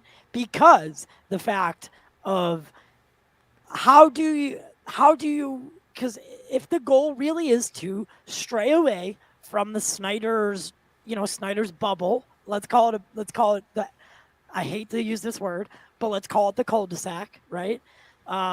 If you want to stray away from that, but you be able to utilize the same actors and actresses, that's how you do it, right? The variant aspect or the multiversal aspect. So yeah, it could be Henry Cavill still, but it's not the Superman that we know and or have come to know through Zack's arcs. I think that could be actually a really cool way to do it. It would be interesting to see what their plans are. And that was, again, looking at what the directors of Batgirl had said the other day about kind of like they weren't told anything about the multiverse, but it's a spaghetti-verse. The spaghetti-verse, yeah, whatever you want to call it. Yeah, that was so weird. That was, I know, but then they said, but they said everyone else there has a plan, right? They said but the what does higher that plan. mean, though? Because try to explain it to someone who wouldn't understand that. Well, okay, so I think the best way to describe it is to apply it to Thor: Love and Thunder. So both Taika Waititi, actually, hell, everybody who worked on the movie was shocked at the premiere when they get to the end of the credits and it says Thor will return. Yeah. They were all shocked. They didn't think that was going to happen. They didn't know it was going to happen. So they say. I don't know if it's true or not, but that's what they say. And so it's like also, other little things that pop up that they don't know about that they put into the movie that surprise everybody else. And that could be what this is, right? Like that, very similar to that, where they are unaware of what's going to be added in right before the release of the movie in order to like maintain secrecy, which all things considered, even though a lot is known about Batgirl right now, that shit does need to have some good surprises in it. It does. And the sheer fact that, so I think Matt, I think you and I spoke about this last night, if I'm not mistaken, but now that so do we know officially if Batgirl is coming out before The Flash? We have no clue. We have no clue still, right? So, I mean, if they were, let's say for all intents and purposes, they have to drop Batgirl first, right? Because of whatever's happening with Ezra, let's not get into that side of it. But say they have to drop Batgirl first. Could they do it? With the inclusion of Michael Keaton still. They could. Because at this point, Michael Keaton is known for being in The Flash and Batgirl. So they could really release it at any point in time. If Batgirl doesn't have any direct attachment to like anything previous, like with Snyder and stuff, then they could drop that first and then have that connection happen with The Flash. And just kind of like establish the universe that Keaton lives in first, then you Yeah. Yes. Okay. So that's a fair amount of it right there. I think that's what's going to be what they might do. I don't know. Again, hopefully they'll give us a plan at Comic-Con. It doesn't matter to me what they're going to show us, Henry Cavill or not, when it comes to Comic-Con. Marvel is going to lay out the roadmap to the end of the phase, right? To the end of the saga. They're going to give us the roadmap. I don't think they will. No, they're going to give us the roadmap. They did this 3 years ago. They're going to do it again. They'll save it's D23. I don't think so. D23 is going to be more for streaming. D23 is more for D23 is going to be. Disney Plus days before D23. No, they fucked up Disney Plus Day so bad last year. It doesn't matter. That's where they make the Disney Plus announcements. No, they made Disney Plus. Yes. No. They announced a bunch of Marvel content Disney Plus Day the last time. They announced. Oh my god, but that's a lot of that was already known. No, it wasn't. We didn't know Marvel Zombie, Spider-Man freshman year. I thought. Okay, I Am fine. Groot, Agatha. No, we knew about Agatha. It just was confirmed at that point. And there's other things. The Spider-Man freshman year was a new one, but they're not going to. D23 will have the streaming stuff. I don't think they're going to do Disney Plus Day again. D23 is movies and no, dude. Disney Plus Day is already confirmed for this year. Yeah, is it? Yes. All right, we'll have to wait and see. We'll have to wait and see. I don't know, but they're gonna look. Marvel. I'm telling you, it's like even Deadline said that they're holding all their big announcements that Feige was teasing for D23. Because the schedule for that week is Thursday is Disney Plus Day, Friday is a Music Park Day, Saturday is both Lucasfilm and Marvel, and then Sunday is Pixar and live action. Well, I don't know. Okay, whatever. Like, I still think like Kevin Feige's going to give us a roadmap. I think he's going to give some surprises, but I don't think it's a roadmap. I think it's a roadmap. I think they'll give more details at D23, but everything they might. We're hearing is that D23 is going to be Black Panther and She-Hulk. That's like the big two things with a couple. But that's so weird for an hour and a half panel, right? It's an hour and a half panel to showcase that is a lot. It's going to talk about stuff we already know, like Guardians 3, Ant-Man. It's going to showcase Guardians 3 and Black Panther and She-Hulk. All right, and then maybe Blade.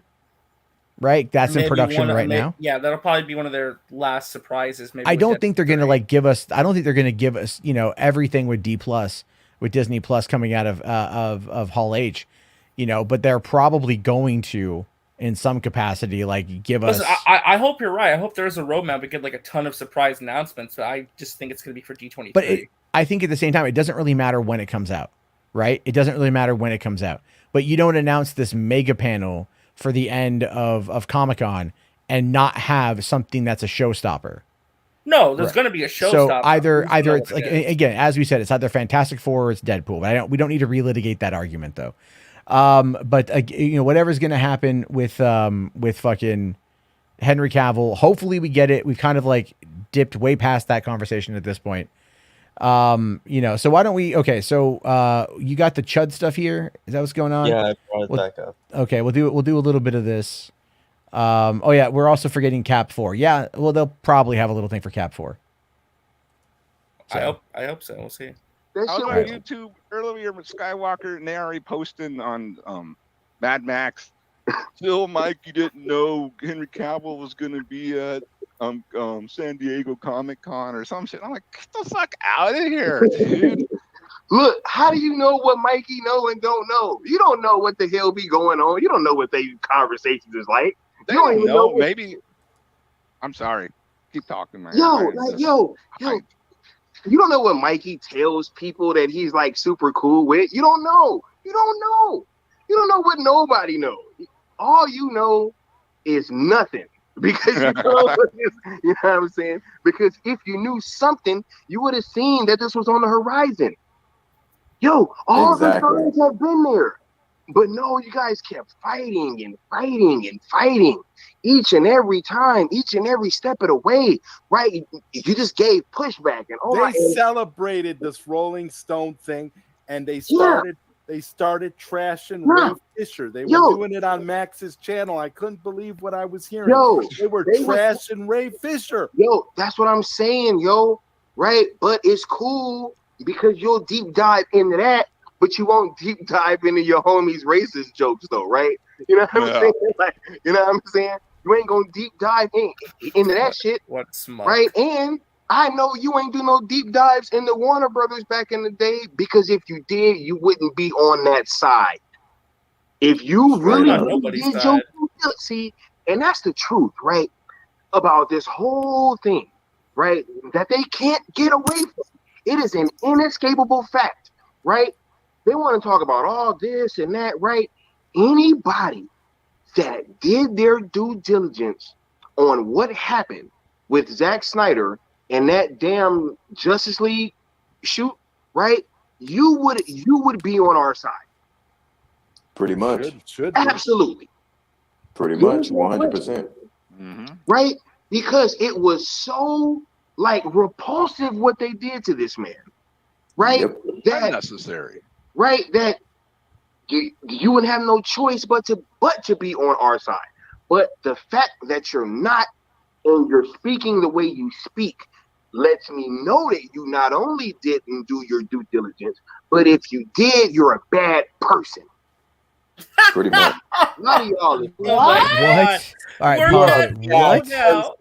You are a bad person, Zack. We're bad people. You're a bad person, Zack. You know that now? RJ. You're not You're considered I a bad am. person. I am. Come find out. Come find out how bad. So okay, so for one, he's talking about this what the fuck ever he's rambling about. If you did your due diligence, like if anything, I would argue that most of us here, or all of us here, have I mean, Matt, absolutely weren't you, done. like kind of like you were there. You were there longer than me, like all of, well, at least me, for example. I mean, you were in the trenches fighting for this thing just like everyone else was for a little bit, weren't you? Who, me? Yeah, I mean, you were at least around. November 2017. November 2017. I was now. Listen, that's what a lot of people forget, man. Is I was a Snyder fan from the initial, like, the release of Man of Steel was really what put him on my radar, because at that time I was like enthralled with DC. Like I had a reinvigoration from my childhood because I read comics as a kid, but I reinvigorated because I don't know if anyone remembers the marketing for Man of Steel was amazing. Like the Matt, do you remember? Well, I actually hated the marketing for Man of Steel. Really? Yeah, and well, the reason why is I have a big issue with how Warner Brothers marketed a lot of movies back during that time frame, where they really showed you so much more than they needed to. Okay, I can see what, but okay, all right, I get what you're saying though. I get that. Yeah, that's how I see it though on that front. I get what you're saying though. I mean, like I love Man of Steel, but again, it's like, look, no, there was times back in 2017 where I was like, all right, people are asking for this, but I don't know if it's going to happen. And I said I don't know if it's going to happen, but I've also like, no, they've shot the movie so they could finish it. Yeah. That's like not the issue. But I donated like, I think total was like $350. I think I donated to AFSP and the other ones. That was a total, not $350 each, but yeah. No, I get you. Yeah, I mean, so, but even back then, you donate to AFSP, because there might have been a GoFundMe that you donated to AFSP and you thought you did, and it was really for a billboard. Well, we'll talk about that. We can bring that up here in a second too. No way. But the thing is though, me? hold on, no. He's being facetious to an extent. Oh my god, he's being facetious to an extent, but there's context to it that we can get to. Yeah. Part of the issue that I see with this stuff is they want to talk about like doing due diligence. I mean, you know, Caden researches all the time. I research all the time, and talking about the Rolling Stone article. I read all the time. RJ researches all the time as well. RJ can't read. Stop lying. No, he can read. He can read. It's just slow. What? Oh, wow. Wow. Okay. Well, it's efficient. It's efficient. All right. But what I mean by that though is like we all do our due diligence. We like to read. We like to be informed.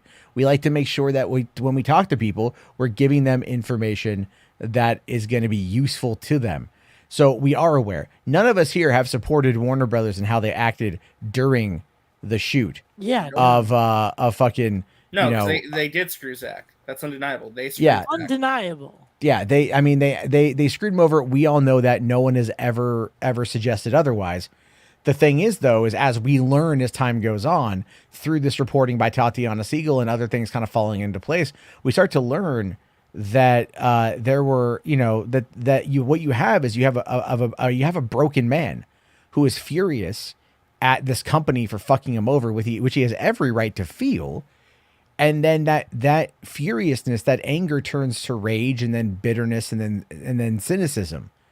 And that is where we find ourselves, where if the Adam Wingard portion of that story is true, and as I said last night, I don't know if I said this to you, Ty, I knew Adam Wingard tangentially back like 10 years ago. So really? I shot him an email. Yeah, back when he was doing short films before he did The Guest. We had like interacted a little bit like on Facebook and some other stuff. So we weren't friends, but we were acquaintances, knew each other, whatever. But anyway, I shot him an email. hoping to get maybe a quote on this, although I don't think it's a 10-year-old email, so I don't think he checks it, for one. And then two, if he did check it, I highly doubt he would ever respond to it, right? Yeah. But it is, I just figured I would do my due diligence, you know, as a pundit, and actually fucking try to follow through on some shit. Because here's the fucking deal. Here's the reality of it. Mikey has got at least 3 ways to contact Zack Snyder directly. At least 3 fucking ways. Really? Yes. Because the same person who gave me Deborah's contact info is also related to Mikey on that front. Also knows Mikey. So I guarantee you that information is already well known. Now, the reality in these scenarios we have to think about here is Zack and his actions, or lack of public action. You know, nobody wants to actually talk about a guy who is emotionally distraught, angry at a company who he feels has been dragging his name through like this shitty ass finishing of the movie. He took all the brunt for BVS. He took all the brunt for Justice League. He gets all this shit online and he never says a word, right? If you go back to 2016, all the shit following BVS's theatrical release, all like the fuck Zack Snyder content that's out there. Zack never once responded, right? Now, recently, he's kind of been like, fuck you, I'm going to say what I'm going to say, you know, by going after Scott Mendelson and whatever, and some other people he's criticized. But other than that, the guy was a company man. And he always just took it on the chin. With Warner Brothers, especially. Because they rewarded him. Yeah, they funded all of his projects to date. Well, aside from the Army of the Dead. And which they were going to, because that was originally announced in 2009 following the release of Watchmen. Right. And remember, they did the sequel to 300, which he was a executive producer on and wrote the story for. And he was even contracted to write the script for a third 300 film that during the pandemic that he turned in, like, Alexander the Great something script, I think is what he talked about. Something along those lines. And so what we're talking about here is a guy who like just doesn't care about Warner Brothers. He just simply doesn't care. And they know he doesn't care. And so what happens when there's that kind of apathy, and that, again, that bitterness, that anger, that cynicism, it turns into, well, how do I get mine? How do I get what I want? How do I make their lives a living hell? Which is exactly why that piece in the article talking about the threat against Jeff Johns and John Berg on June 26th, 2020, and then 5 days later, Ray Fisher starting his crusade against them, directly naming Jeff Johns and John Berg in that tweet. It's a little bit more than coincidental. And that was one of the things that even Tatiana Siegel was like referencing in this podcast. She's like, look, people have said that they worked in tandem on this. And I kept saying this for the longest time. Yeah, there was no way. I know that you've said that. I can confirm that Matt has said that before. I didn't believe him then, and I don't believe him now, but he has said it. Yeah. And so again, that's the thing. We fundamentally disagree on this subject, yet we're civil about it. Sure. No, completely. What I mean, though, is like, is it out of the realm of possibility for Zack to maybe not have a direct hand in what happened, but to be apathetic to what the result is? When you're fuel, or when you're surrounded by hundreds of thousands, if not millions, of literal yes men. I was just going to use they call that you word. Zaddy. They call you boss. You know, they're just like, whatever Zack says, we'll do it. We want to Zacktivate, right? We want to Zack off on each other. Snyder is the blueprint. Yeah, exactly. Zack Lives Matter. Oh my God! Don't ever say that one again. Have you ever seen my graphic for that? It's pretty funny. No, do you have a graphic? I do have a graphic for it. Show Yeah, I got to find it in my Google Photos. Hold on a second. I showed it the other day on here. It's pretty funny.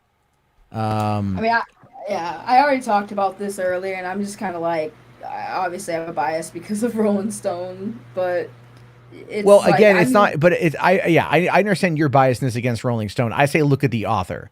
Now, that is something that I think is worth taking a look at on that one there. Here, Ty, this is just a little joke meme that I made. my god. A couple of because it was like at the height. It was at the height of like the hype leading into the movie. Yeah. And everyone is just everyone's like Zaddy and Boss Man and Boss, and it's like I'm like, how many of you people, if you started selling this around privately, like, could you actually get people to check it out? And you guys want to know the first person I showed this to?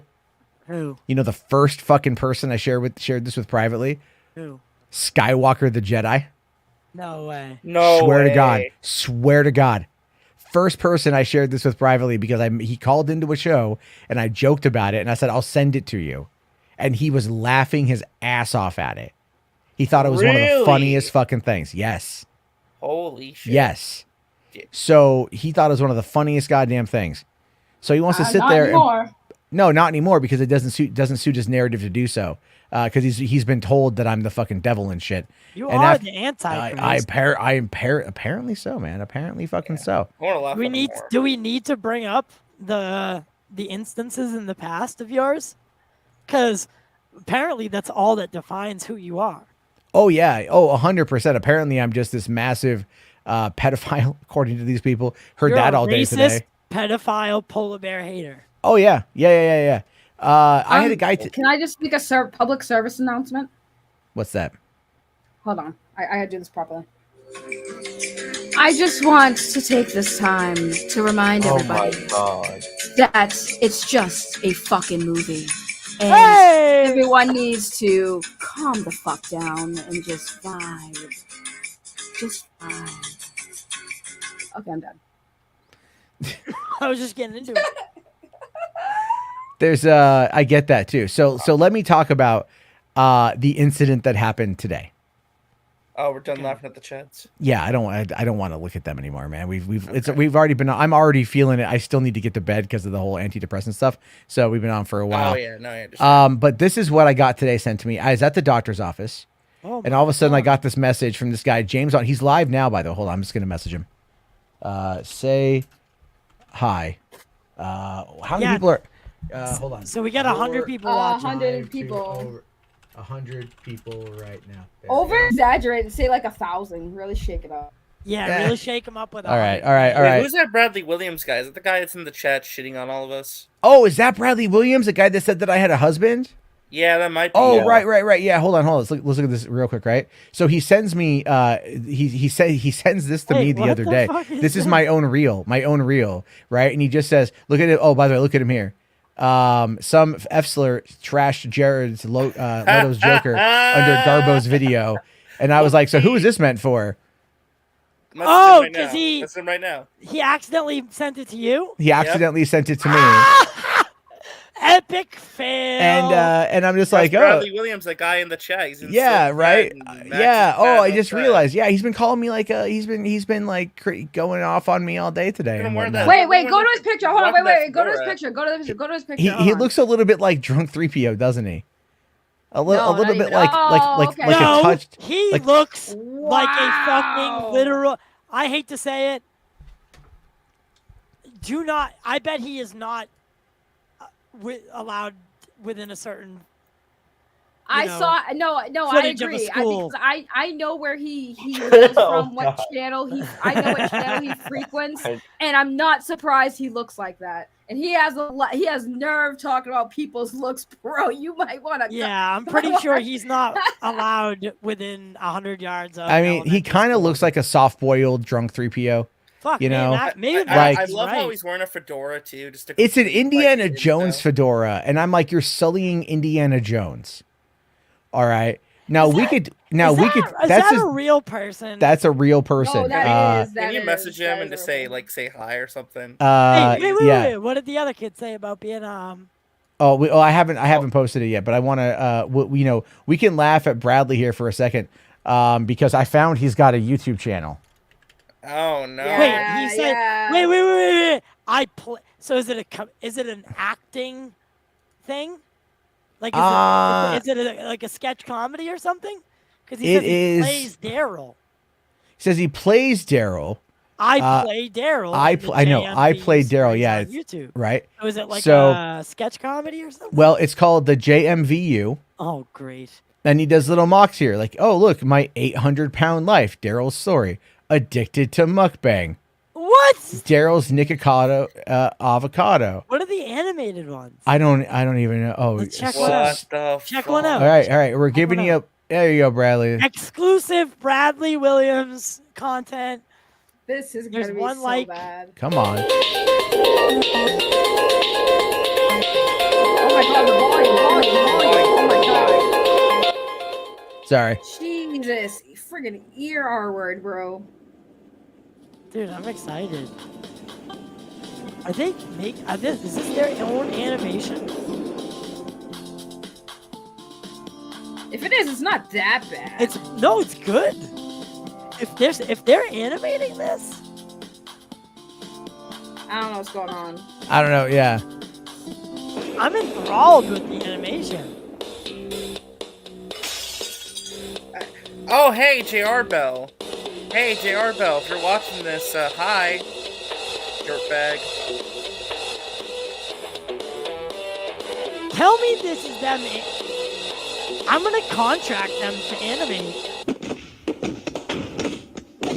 They already used this shot of the pizza though. Yeah, but the sound effects for fighting are going to allow them to get away with having to animate. The animation is not that bad, though. It's not that bad. Credits are in the description. Okay, what are the credits here? All right, let's find out. Originally uploaded back then. Okay.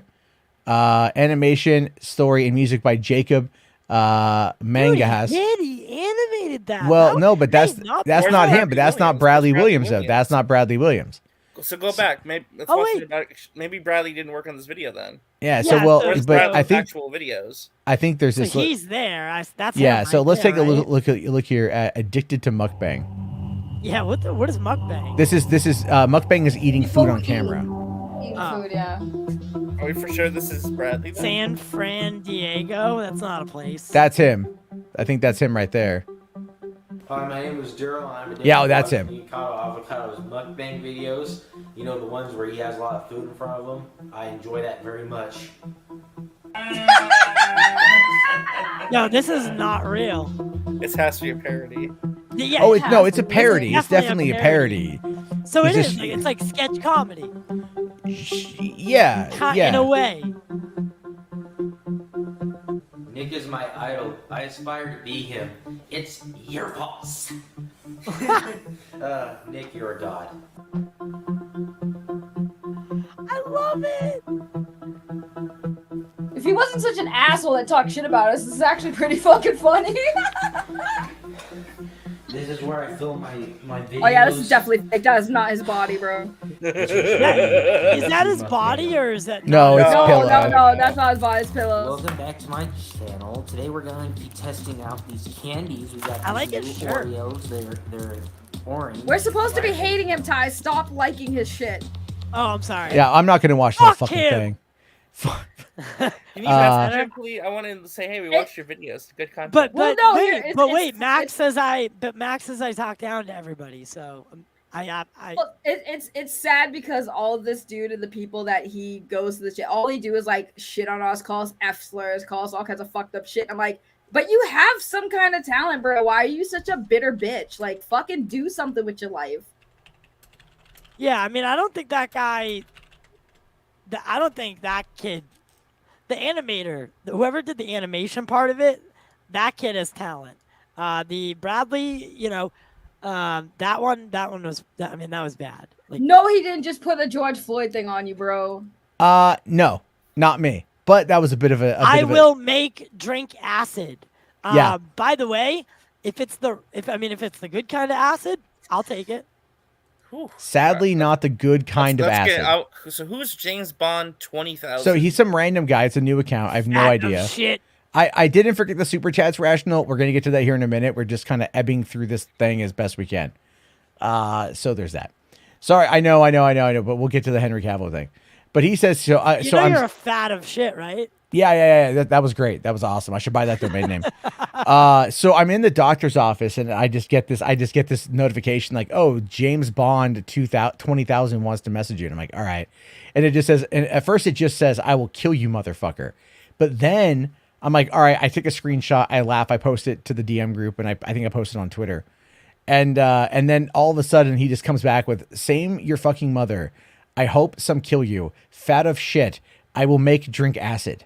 Now I can't tell for one if this guy at this point is like hitting on me or like whatever. Or But then he wants says to here, get down, yeah. you and all insiders deserve to die. What does that mean? And I'm like, what the fuck is going on, man? Like, this is kind of actually weird. creepy. Okay, so I respond. I'm like, I'm bored. I said, hi, I'm not a scooper or insider. And then I wait, and he goes, you are a fat clown. You talk that shit, fucking hater. Look like shit. I find you, look at you. And of course, it's the Al's Toy Barn meme, which, okay, that's pretty funny. Now he says here, rats like you deserve the Holocaust. Same as Casey Walsh. Oh, no. And I'm like, this isn't even spam. This is legitimate. oh no, dude, it gets This is worse. legit It hate. legit gets worse. So I'm like, all By right. the well, way, he dropped that meme on you. I wasn't just, I don't know if you already said it.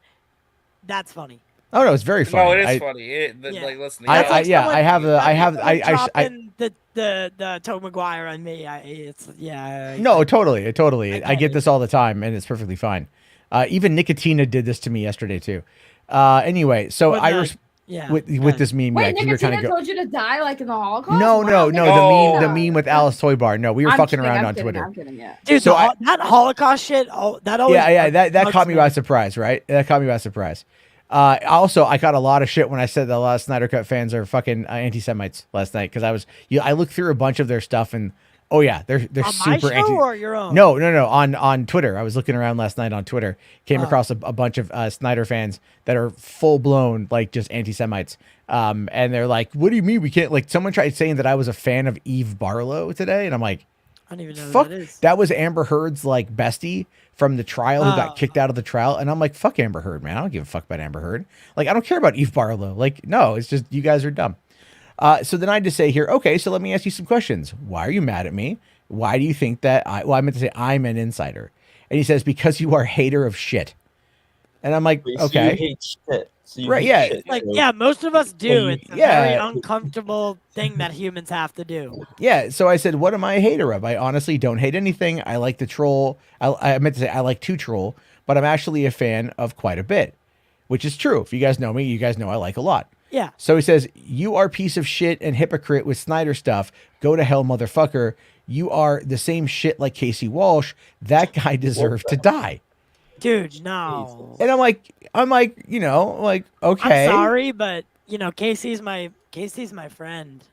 Yeah. And Matt, you're my friend. I don't like when people talk like this. This gets this is very Like I said, it gets worse. It gets worse than How does it already. get worse than this? It gets worse than this. So I simply say, all I've said is that I don't believe it's continuing because all the data, at least to me, shows that Warner Brothers is not interested. However, on multiple occasions, I have said that I supported and would love to see more. So you're being rational. And I'm being, well, that's the thing. When you're dealing with irrational people, being rational is the funniest goddamn thing you can do. Yeah, it really is. It's because it triggers the fuck out of them. And that's exactly what I was doing. So I said, and I've even said that I hope to be wrong. And then I post my TikTok from earlier where I even say in the TikTok that I hope I'm wrong.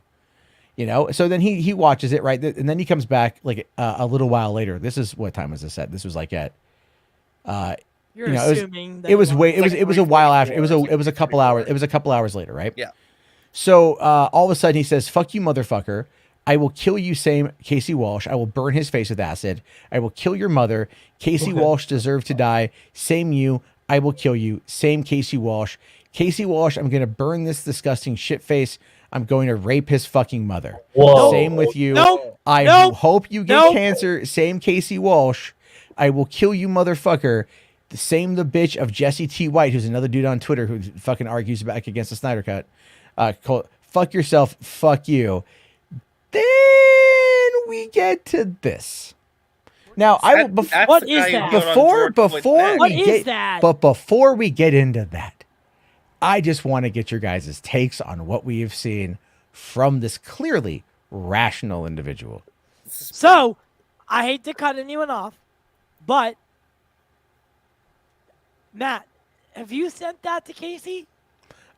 He knows about the first part. not this second part. I was Clue him in on this. I'm going to send it to him. I was waiting for tonight to show it. Oh, okay. Because honestly, I hate to be that guy. Even though it's an internet threat, you got to take it kind of seriously because you do not know anymore. Yeah. Right? Oh no, I'll let Casey know. I'll definitely let Casey know. These are the Is there a words. way to report this account? I haven't reported it yet, but I will once we're done with this. These are the words of a person who's not. I don't think not being. He really doesn't know what he's. I don't know. Like that freaks me out, man. That he may actually if he ever did actually see you, might try something because that's. I don't. Here's the thing with this. I don't believe him, to be fair. And the reason why is because I don't think this kid's grasp on English is so terrible. Yeah, it's a lot of broken English. That doesn't mean shit. It's coming in, dude. I guarantee if I could run an IP trace on this, I'd find out the guy was probably from India. So because that's where a lot of the hatred I got today was coming in from that part of the world, because of the whole anti-Semitic comment that I made. Right. Or well, I didn't make an anti-Semitic comment. Yeah, I called out I called out anti-Semitism and they got real fucking butt mad. Which I'm is just what saying, man. People are. Oh no, I'll crazy report this guy. shit. I will. I will report it. You never know, right? Yeah, I just think it was funny. I think it was funny, but then I didn't realize the image. So I want to get your honest reaction. And this is something I that don't know what you're. Yeah, it's bad, but it's not like TOS Breaking Bad. We'll definitely send this to Casey afterward because I was a little taken aback by this. What the fuck? God. So Can you zoom in who is that? a little bit? That's Casey. That's Casey Walsh, and that's Derek Chauvin putting his knee that's on. the George Floyd incident. That's the George That's Floyd when one. he killed George Floyd. Yeah. That's disturbing. Okay, Well, look at the screenshot though. Like, what language is that? And cancel and apply because he edited this and put it together, but he didn't save it. He took a screenshot. What language is that? back to my point is he's going out of his way to not only say these repeated things, right? It's not just a couple, but now he's going through the effort of making shit like this and sending it out. Like that's a person that's actually got something wrong with him and has very, very fueled hatred. Just real quick, we should probably clarify who Casey Walsh is because some people don't know who he is. Oh yeah, Casey is the founder and editor of founder of the GWW. He's got sources. He's a scooper, if you will, but he is very, very, very edgy, toes the line, and says some things that people don't want to People call hear. him a liberal too. Yeah, he's very political. Much but like he Marvel. doesn't but he's very anti-Snyder fans. Wait, hold on. I gotta correct some misinformation. Hold on. Pause. Unpleasant Alex. I'm sorry, this is a little sidetrack, but even if the argument is George Floyd overdose, when you're having an overdose, it doesn't help you recover from an overdose or helps kill you faster. Somebody blocking your airways. So I would say even though he might have overdosed, it also didn't help that his windpipe was. Yeah, actually. By the way, I am a for anyone who doesn't know, I am a recovering alcoholic and I'm a drug addict, if you will. I've administered Narcan. I have saved people's lives. The most important thing when someone is overdosing is an open airway. So to not have that open airway in an overdose dropped George Floyd's actual rate or possibility of survival to 0%. Right? That's it. So direct, and this is old news. I mean, okay, so I don't know. He's. I don't want to get into a whole debate. We're not. Look, I don't. Yeah, we're not dealing with that because it's not about the tragedy of George Floyd. But do you know my thoughts on this though, or Jarbo? No, I don't. Sure. Okay, my thoughts. Hold on. I just want to take this time to remind everybody that all of this disgusting hate is all over a movie. Everyone needs to just smoke a joint and relax, because it's just a fucking movie. That's all I got. I got Thank mine you. right here. I've been So Casey Walsh basically is getting this because he's anti-Snyder fan and said things they don't Yeah, like. well, because here- remember he's been targeted by Syl, Skywalker, Zod, all those. Oh, things oh yeah, too. yeah, tons of that. I wouldn't even say he's anti-Snyder fan. I think he's anti-Snyder. He's anti-bullshit most of all. Bullshit narrative. Yeah, that's what they. So, Yeah, but he's hold on. There's more. There is more. Oh god. No way. There's a little bit more. I was just waiting. All right. Look at all that. What Wait, the he just heck? he just kept spamming it. He just kept spamming it. Okay. Kept so- spamming it, hold and then he says, "I hope that motherfucker die." And I said, "Well, that's not nice." He says, "You are a piece of shit. I hope you die. Go and cry with your shit boyfriend in Twitter, son of a bitch." And then I was like, "So who are you?" And I know he saw it, but whatever. So yeah, that's Holy shit, man. that. And then I looked at. I was wrong. The guy's not from India. That app is from Mexico or whatever. It's Spanish. So not too far from you, buddy. That's true. Just saying. Like, don't take that as just pass and go. Report it. Do your, to quote to quote that other kid that we watch, do your due diligence on that. Just at least for my sake, as one friend, yes, friend to another, please just take it seriously, right? Don't, report it and make sure you go let Casey know that someone has made that kind of stuff. Oh yeah, no. It's all good. I'll DM Casey afterward. I just thought it was funny because I've gotten this before. Not like funny. It's funny, but like it's even Casey is all like It's funny till it's not. It's funny, yeah. I mean, I was a little bit surprised when he started bringing up Casey and like Jesse T. White. Yeah, and, like 'cause this guy's what's the- clearly on Twitter. But is he Jesse saying White? that? Is he saying that you and Casey? Because he said you and your boyfriend. Does he think you and Casey like are in this together? I fucking are. criticize They're Casey a lot actually, know. and They're in and love. like Well, like Ro McMillan and someone like Zod and Skywalker and all them, they think that I'm in bed with Casey and like I know him personally and like he's my source of information and we're best buddies. I don't talk to Casey that often. He's only been on my streams maybe twice over like the last year. I don't talk to Dude, him. I know, fucking- listen, we Oh, all it's true. know. that- Listen, we I write- all know Casey and Matt are boyfriend and boyfriend. We all know this. It's not a secret. I don't know why I everyone's acting write brand for new. I write for the guy's website. I have his phone number, and I can barely talk to him. Right? You better give it to Like- Matt because that's the only thing he doesn't have. Right. Caden probably talks to Casey the most. Yeah. Oh, yeah, I I know. do. I No, love he how does. I love how every. Well, I'm just I saying, like, love it's just how weird that like everyone- people are giving me shit for like associating with somebody I don't associate with that much. Oh, dude, Sorry, they give, I- they give me anyone- shit. Hold on, Caden, I didn't mean to hold throw on. you They, under the bus. No, it's fine. they give I give me proudly say that I shit for. do it.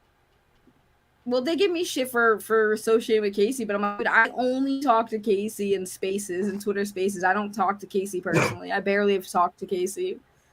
Like legit, I'm talking. I to like Casey. Casey. I like Casey. I like Casey because he's just as crazy as me, and our crazies play well together. I don't give a fuck. Yeah, he is. He's like that good type of crazy, though. I know he gets a lot of shit, but he's very. He So- goes. So that's he the goes thing. a little far sometimes. Yeah, but okay, all right. Here's the thing, because then I don't want to sound like a hypocrite, because I literally criticize Max for what I'm about to applaud Casey, right?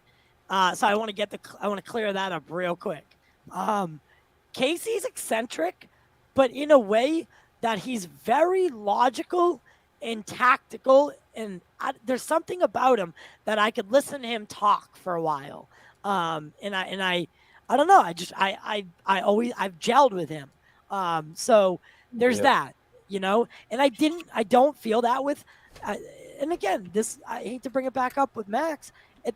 It's just, that's never been our relationship with Max. And that's really all I meant, right? There are people that you're friends with, and then you have acquaintances, and then there's like the other stuff.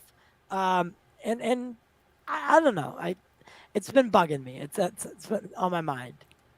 Yeah, I get that. So yeah, that was I that was. lost a drone in a tree today. Did you get it back? Yeah. I Oh did. no! Don't start that. No, here's the thing about Casey, right? Casey sometimes goes hard, but he's unapologetic and it's his right. No, he's very rough around the edges and little like he can be a Right. little mean But sometimes. Absolutely. Casey, Oh no, yeah, you're right. Yeah. Casey has never come at me sideways when we've had disagreements. It's not that deep, so I don't really care. Like sometimes Casey goes in on people, and I'll see the people who comment and the way they talk to him. So I'm sitting there like, why y'all big mad at Casey? You came at Casey sideways. Casey responded, and now you're claiming that Casey's toxic. Like Casey's just giving you the same energy you gave him. So what is the big deal?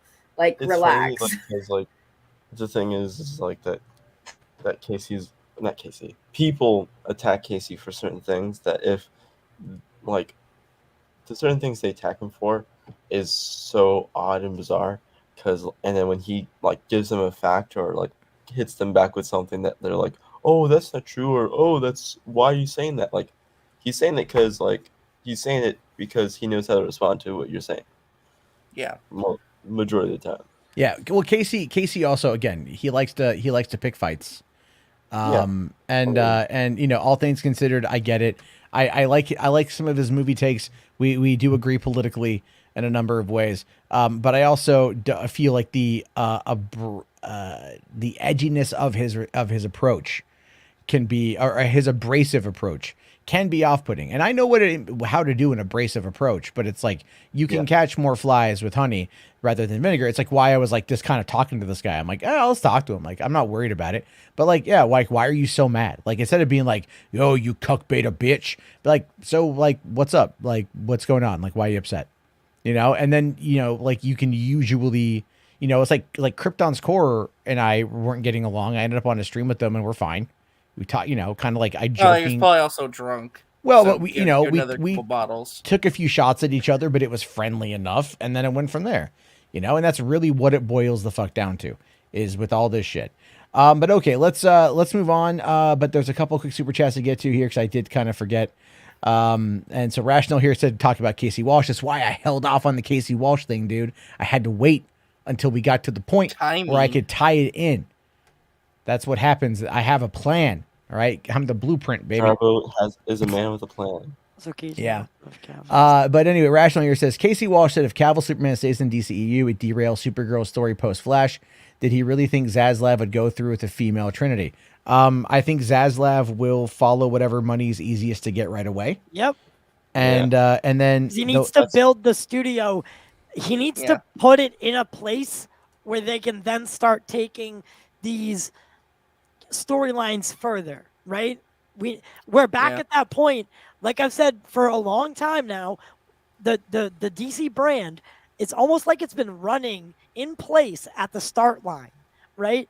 And we've never been able to actually start the marathon of building the universe. So now it's that Zaslav's been unfortunately tasked with doing it and doing it quickly. So what way is that going to be?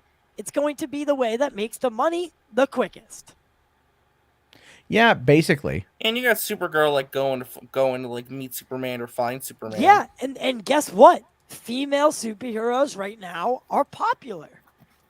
Honestly, I would not be surprised if the Cavill announcement or the Cavill movie, that if they have one coming up, is mainly Supergirl focused trying to find Superman.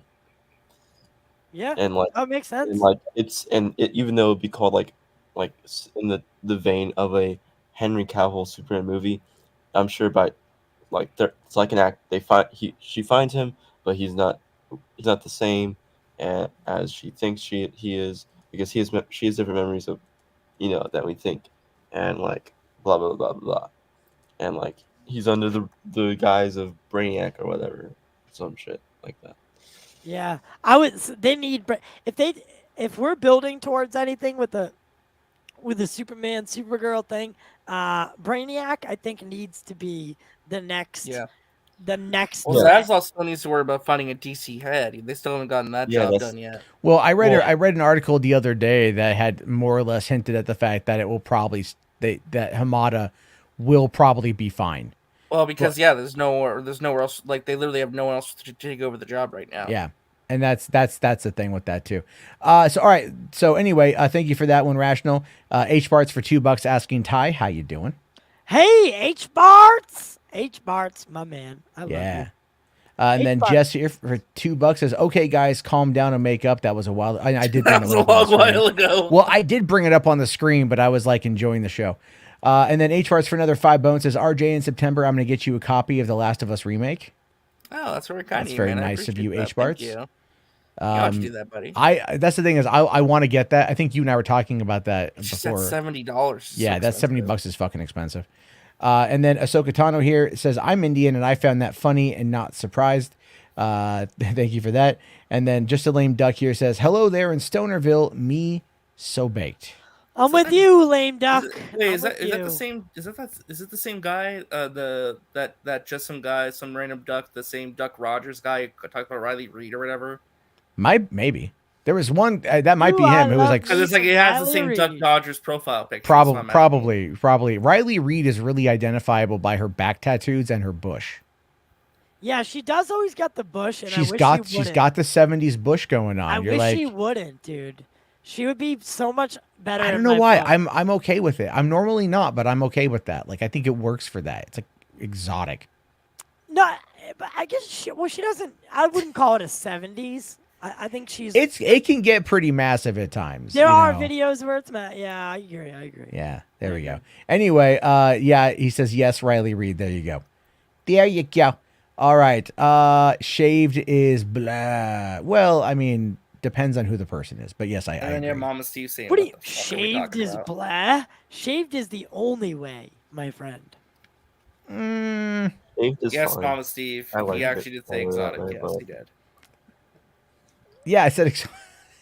What the fuck are we doing, man? Okay, look, it's like in Western culture, right? Western culture, hairy pussies and uncut dicks. All right, that's exotic. It's not like it's not something you see or hear a lot about in our culture. You know, uncircumcised penises or something that's like basically like it's a no-go zone. Taboo, yeah. Yeah, it's like I know dudes who have actually had girls break up with them because they're uncut. Because of it, yeah. Because the girl is like, I don't know what to do with this thing. Yeah. It's like a snake in a turtleneck. Yeah, and then they don't really understand that like once it's ready, it's no different. Like, yeah, well, it's also lubricated because of the way that it protects the head. Yeah. It provides natural lubrication. It also protects the head of the penis. My brother, you have 20,000 extra nerve endings. I mean, my God, it's literally you literally have better sex because you're not tampered with. By the way, talk about pro. I know it. Like the abortion thing. Pro. Everyone wants their body to be their body, right? They have all say when it comes to what happens with their body. And I agree. Totally agree. Yet our culture is okay with our parents cutting our dicks before we even, for religious for religious reasons. Religion. Well, it's religious reasons, but also the guy who made Kellogg's cereal was look it up. The history of the circumcision movement in this country. Kellogg, like Dr. Kellogg, whatever his name was. He basically popularized the concept of circumcision to keep young men from masturbating. And I'm all like, nothing will keep young men from masturbating. No. Good luck on that one. What? How? Where's the correlation to that data? Go look it up. No. I'm not questioning the fact that it happened. I'm He got the idea that just snipping it a little bit would be like it's meant to be a deterrent. Well, listen, we thought the death penalty would be a deterrent. That was a load of bullshit. True. All right, like what makes like deterrents deterrents never work. But the death penalty actually makes sense, right? To scare you. Sure. Cutting your dick a little bit to clean it up. That's not a scary. Well, no, because it happens when you're like 2 days old. And you never fucking feel it. If they would threaten it against a 13-year-old, Yeah. Then you're talking like, Then you're well, little talking- Billy, if you don't stop playing yeah. with your pecker, now we're gonna nip the tip. Now we're talking. Yeah, now we're talking. This is, you know, but yet for some reason, no one ever brings up female genital mutilation. We're not going down that path. But to keep the subject on All I want to say is no, God but my is brother saying is that- uncircumcised, and you know, I am, and you know, him and I have an inside joke about it. But in reality, like, there's no difference. I don't Why? know. Him and I have talked. It's. I mean, does like, what? Hold on. that's Does he how ever like? Does he ever like extend his foreskin to go around your head so you can feel No, what we it's don't like? dock. You don't idiot. dock. No, you don't you dock. You don't watch fucking enough weirdo. Pornhub. Wait, maybe I'm on the wrong side of Pornhub. I knew what you were talking about, and I said it was a doc. Of course, I watched too much Pornhub. Oh, exactly. So, by the way, speaking of just wanna cut say that penises, God hold on. has truly abandoned us. Yes, he has. So, speaking of cut penises, watch this. Is there anything, any sneak peek, any tidbit secret about the film that you could share with us? Let's see. I can tell you that we are working on something that we're working on something I think that the world will really respond to. Oh my God. I'll just say that. I know. I mean, it's teeing it up. So that's a little tidbit from tonight. Oh. So what does that actually mean? What did he actually That say? means nothing. Exactly. That literally meant just means nothing. he's working on He's something. literally saying, "Hey, we're making a movie that people are going to respond to." That is what all movies do. People respond to them, right? But he knows You how go to say see it in a them. very like he said nothing in a very he literally said nothing, like he didn't say anything to that question, but he said in a very charismatic way. That's the charm Yeah. of The Rock right there. That's why this movie's gonna make $750 million plus, and that's why The Rock is the What do you blueprint. mean? And I'm correct, RJ, baby. RJ, we've been on the same side about this since the beginning. Oh I no, think- no! I think- I'm making fun of Matt. Oh, I think Black Adam. I think it's doing a bill. I'm serious. Oh man, that is wishful serious. thinking, dude. I'm That's serious. wishful. If I think- nothing else DC related within this current universe or close to this current universe has cracked the bill with the exception of Aquaman, Black Adam ain't gonna do it. The Rock has I- not cracked the bill on I'm his own. calling it right now. That is But it's a an that ensemble movie, Matt. It's an ensemble movie. It's not again. Rock. Let me explain. Let me explain. Matt, No I'm one calling it fucking right cares now. about Doctor fucking Fate. They Okay. care about Pierce Brosnan, though. No, Pierce they Brosnan. don't care about Pierce Brosnan. If they cared about Pierce Brosnan, the last movie that he had that came out was this fucking weird princess movie where he Word played the of mouth. king. Oh, They Cinderella? shot it like All right, that, all right. something like that. They Hey, shot it hey, 6 fucking hey, years hey, ago. Matt, No, it was Matt. another one. It was another Hey one. Matt, David. just Oh, wait, remember, there's he also another one. said Henry Cavill may not come back either, buddy. And Yes. he might come back. and Oh, have $60 million. Are we there? No, Are we no. there? Are we there yet? Are we there yet? Are we there yet? Is it Saturday at 10:15 in the morning? No. But let's back it up. Back it up. RJ, you were there. I know you were, and Matt, I know you were there because we've had this conversation. We said that, all right, word of mouth on this movie. Say Henry is in it for a post-credit scene, or let's say fucking San Diego Comic-Con, The Rock brings out Henry Cavill. That puts this movie into a pretty I'm going to say $1 It's gonna billion make mark. more money. It's gonna make more Yeah. money if Henry's in it. You- Yes. Remember we had the argument that you say, because you said The Rock is not profitable. I said I never said The Rock is not profitable. I said You The Rock. because I The called Rock him is not. franchise steroid, and you said, no, he's not, and we went back and forth. Well, I think, but my argument has always been The Rock on his own is not profitable. Okay. The Rock in franchises will do well, but it's also again how much of that is the elevation of the franchise versus the inclusion of The Rock. I know, but I'm saying we've talked about it before, but now the Henry Cavill thing. I mean, we're looking at something that may actually happen. So if that inclusion does happen, I think word of mouth for this film will do it justice and will put it maybe at that. Maybe of course with $1 billion, I'm fucking, I'm shooting for the stars on that. But RJ might be closer to the right. He also said something else that's pretty interesting. He said The Rock said something else very interesting. Jarba, if you want to pull it up. Yes. Where is that tab at? Okay. There you are. Okay. And He's a bit of an anti-hero. he is. He's an anti-hero. And what I always like about Black Adam, for those who don't know, he was blessed with the powers of Superman across the board. The difference is Superman's biggest weakness is magic. It's one of his greatest strengths. And with superheroes and Superman, there's a code of honor and ethics, as you guys know, if you follow that, they won't kill the bad guys. Black Adam, He don't care. cancel Christmas. But the main thing is I take away from this is that He brought people Superman. is He brought that Superman. the Superman thing, but he mentioned Superman's weakness is magic. Magic. And Black Adam's greatest strength is magic. So, and people, basically, I see what you're saying, Caden. I mean, it is a stretch, of course, but I see where you're going He's with mentioning that. this stuff. He keeps talking about how Superman's greatest weakness is magic and his strength. But he's is been magic. talking about that for a long time. I know, No, but why is he he still hasn't going mentioned into Well, that no, because the detractors could say, because who would, if you're on a late night talk show host, you're The Rock, you're doing general, because they don't go on these shows for us, right? They go on these like the general aunts, audience. the aunts and Who uncles, does the like general the grandmas audience and grandpas. know? Yeah. yeah, and Superman. him mentioning he's mentioning Superman planted that in their brains. Like Superman is like Finding that idea in their minds. Well, being that like, could hey, be for IP recognition, though. that You know what I too, mean? but still, he's still mentioning Superman. Oh Superman. no, I'm with Superman. you. I'm with you. I'm with you. The more The Rock talks about Superman, I mean, the tweets, about how, he listens to the fans and they hear us and I'm telling you, man, something's going on. something's going on. I agree, and I've been saying that I would love, but if it's a headless fucking Superman, I swear to God, I will fucking throw a hissy fit. If it's a headless Superman, I'm gonna freak out because I can't deal with that anymore. It might be. I can't deal with might that be. anymore. I can't do it because it's so fucking disrespectful to us. Think about that. Think about how disrespectful that is.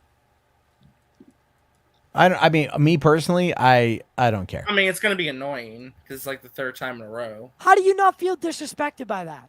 Because I understand. Again, it boils down to the fact that I've already known if it happens, we've already effectively known that Cavill's been done now for 4 years. Right, but why not at least just rip the fucking Band-Aid off then? Oh no, I would love that. I would love them to do that. But the thing is, they're as a company. Stop putting it in there for discussion, Oh, so that we wait. can keep arguing like this. So Kevin Hart is in the movie apparently. That doesn't surprise me. Yeah, he cameos in most of the Rock's movies. Now. Yeah, he plays Hawkman. So someone in Hawkman's world. He said someone in Hawkman's world. So That's like, cool. yeah. So not only is The Rock playing himself, but Kevin Hart is also playing himself, which means Ryan Reynolds popping up as Green Lantern is more likely at this point probably than Henry Cavill. They would never do that, would they? Well, I mean, Ryan Reynolds popped up in Hobbs and Shaw, and they were in Red Notice together, and there's now the Red Notice 2 and 3. The Rock had a cameo appearance in Free Guy, and they've made a lot of jokes. They're definitely friends. So perhaps the thing that they're working on is not bringing in Henry Cavill, but it really is bringing back Ryan Reynolds as Green Lantern for maybe a joke or something like that. No, they'd never do that. Really, Zack Snyder wanted to try to get Ryan Reynolds back. That was just a rumor. That was never. Zack had actually admitted that he had thought about doing it. Not that he made the attempt to do it, but that had been something that he wanted to do. And now, because you can look that up, he had actually talked about that in an interview. If they were going to do a Green Lantern, they wanted to do Ryan Reynolds. Then why is it they're only talking about Superman? It's Superman. That's Superman, because Superman. it's a deflection, right? Think about it. Come Think on, about they're it. not that stupid. Think about it. You have a businessman. You have a fucking businessman who he knows the words to say to get you hyped up. I lost something. This is Found like it. tinfoil hat shit, man. This is. Can you rewind a little bit? Back. Sorry, basically what I was saying was that based upon the friendship that The Rock has with Ryan Reynolds, it's entirely possible that we're not going to see Henry Cavill, but we'll see Green Lantern. Oh, I think that's a load. You I think think that's a you bunch think- of crap. No way. No, God, what would be the implications of that? No implication, right? No Just real implication. multiverse? Just like multiverse. Yeah, maybe a multiverse idea of it, whatever they plan on doing. Because That'd be again, so again, stupid. I'm sorry, if it'd be so dumb. but Henry Cavill, I mean, that seems more plausible at this point. Yeah, to me at least. Okay. Why would the hell? Honest no, to God, no. honest to God, Matt, I think yes. I think the odds for Henry are higher than Ryan as Green Lantern. I don't think they want to. Well, you got to remember, based on what we know, I think Degrassi's right. They don't want anyone else touching Green Lantern right now because they want it all to be on the show. Which The show that they haven't touched in 3 years. Yeah, that's had no fucking movement. The show, the is still show that they casting. keep fucking teasing and dragging like a fucking piece of meat on it. Like I'm a I huge still Green maintain Lantern that show's fan. coming. That show's coming. So I'm so telling here's something that was being floated around. Do you guys remember a while back there was that rumor that Ryan Reynolds was interested in reprising Green Lantern? Yeah.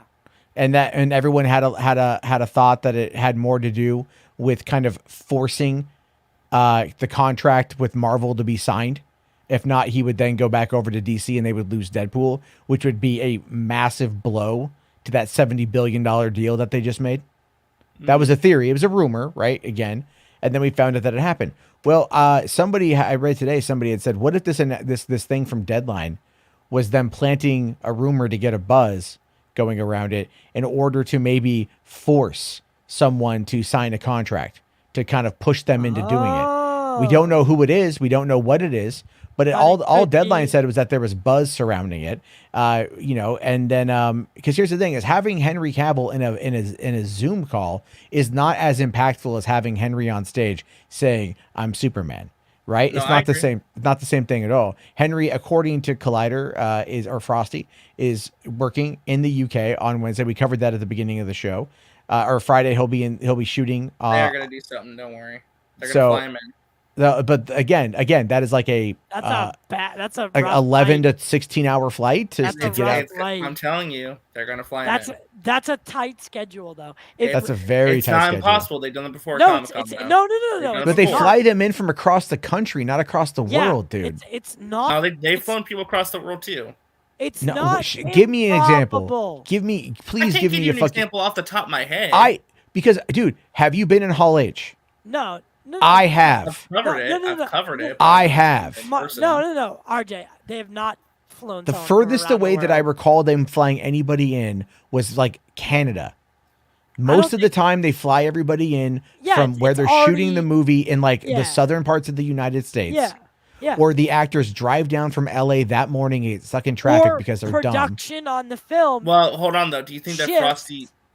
Frosty got the information because maybe like a casting, like a production sheet went out that said Cavill was going to film on Friday? He probably but just asked but he actually isn't going to film that day. 'cause they're Frosty gonna would say rework the something. schedule. Would say something about that. Like virtually, him being in person is probably a non-issue. It's probably not going to happen. A non-starter. A video. But of if him might as a well not video, do it. Might as a well not video, video of do it him then. saying "I'm Superman." It doesn't would- have the same impact. But it would still be him saying it, right? It would still be confirmation, and we know that we live in a world where the virtual aspect is becoming a more appropriate, not appropriate. Yeah, but I know, more but you know accepted. what's going to make more headlines though if Henry was there in person. Let's Yeah, be but it frank. doesn't. I think it would make headlines regardless. It's going to make headlines regardless. But I'm saying the impact will be lessened if he's not there in person. That's just my take. Though. I don't know. If they can still rock Hall H, like it's already electrifying in that room as it is. So if they can still leave an impact, I think they've done their job. And Matt can attest to that. Well, Warner Brothers has always, ever since 2012, they have put up the best presentation in Hall H. In regard, now their material might be a bit on the lackluster side, in regards to like the panels themselves. They know how to put a good show. But yeah, go find the footage of when like they because usually what it was is like they just have like the moderator at the stage. You got the big screen behind them. You've got the tables and the chairs, and that's about it, right? And that, well, like, the year that they did BVS, like that place went fucking. Well, no, it wasn't BV. It was the year before. It was the year before Man of Steel came out. So 2012. They were talking about Man of Steel. They had Pacific Rim there as well. But what they did is they pulled back the curtains on the side of the room, giving it like a 3-monitor look sort of thing. Like a and they, yeah. Yeah, and then they shined in a hologram, right? Like to show. So when they talked about Pacific Rim, it more or less turned into like you see like the working parts of the robot, right? Of the of the mech. A couple years later, when they were doing The Crimes of Grindelwald, and Johnny Depp was there. Or no, sorry, I wasn't there for the Johnny Depp one, but like when he was there for the first one, I was there back in 2016. They did the same thing where like it became very Harry Potter-esque. You know, they gave everybody wands and everything. You know. Like Harry Potter wands or Fantastic Beast wands as a little swag. But what they're doing for Black Adam is they're going to be giving people something, most likely a t-shirt that's going to be there. Or a poster. Or I would say probably a t-shirt, but yeah, a poster could be a thing. And they're bringing something for everybody. And then they only have like an hour. And unless they do like, and one more thing where they have Cavill there, maybe. But again, Cavill is like, if they're going to have to do like Shazam and then Black Adam in order for it to be more of a splash. But I don't know. An hour doesn't seem like that long of a time frame. I mean, panels go by pretty quick. I mean, they do go by pretty quick. Well, unless it's Fear the Walking Dead. My God, that's The Walking Dead is one of the best panels. Fear the Walking Dead is like the worst panel. Yeah. It's so go watch. If you can go find those videos, you can see like the Walking Dead cast is all like they love each other. They got great chemistry. Daryl Dixon, and Rick Grimes they are BFF beyond belief. They truly do like all love each other on that cast. You go to Fear the Walking Dead and everyone's like, why the fuck am I here? Who the fuck are you? Why the fuck are you talking to me? It's an hour of cringe. It's so bad. Anyway, more or less the idea here is that, we're going to have to wait and see on that particular front. I want Saggy's thoughts though, because Saggy's been awfully quiet. I think she never Saggy has any thoughts. I think she fell asleep. I know, I'm just giving a shit. I'm here. I've just been listening. Well, what are Saggy's thoughts then? What are your thoughts? Thoughts of what though? I don't really know what's going on. What happened? Oh my God. I don't know. You guys were talking and I got bored, so I started. All right. Well, okay. So let's just move on then, because I don't want to recap everything, and let's keep it moving.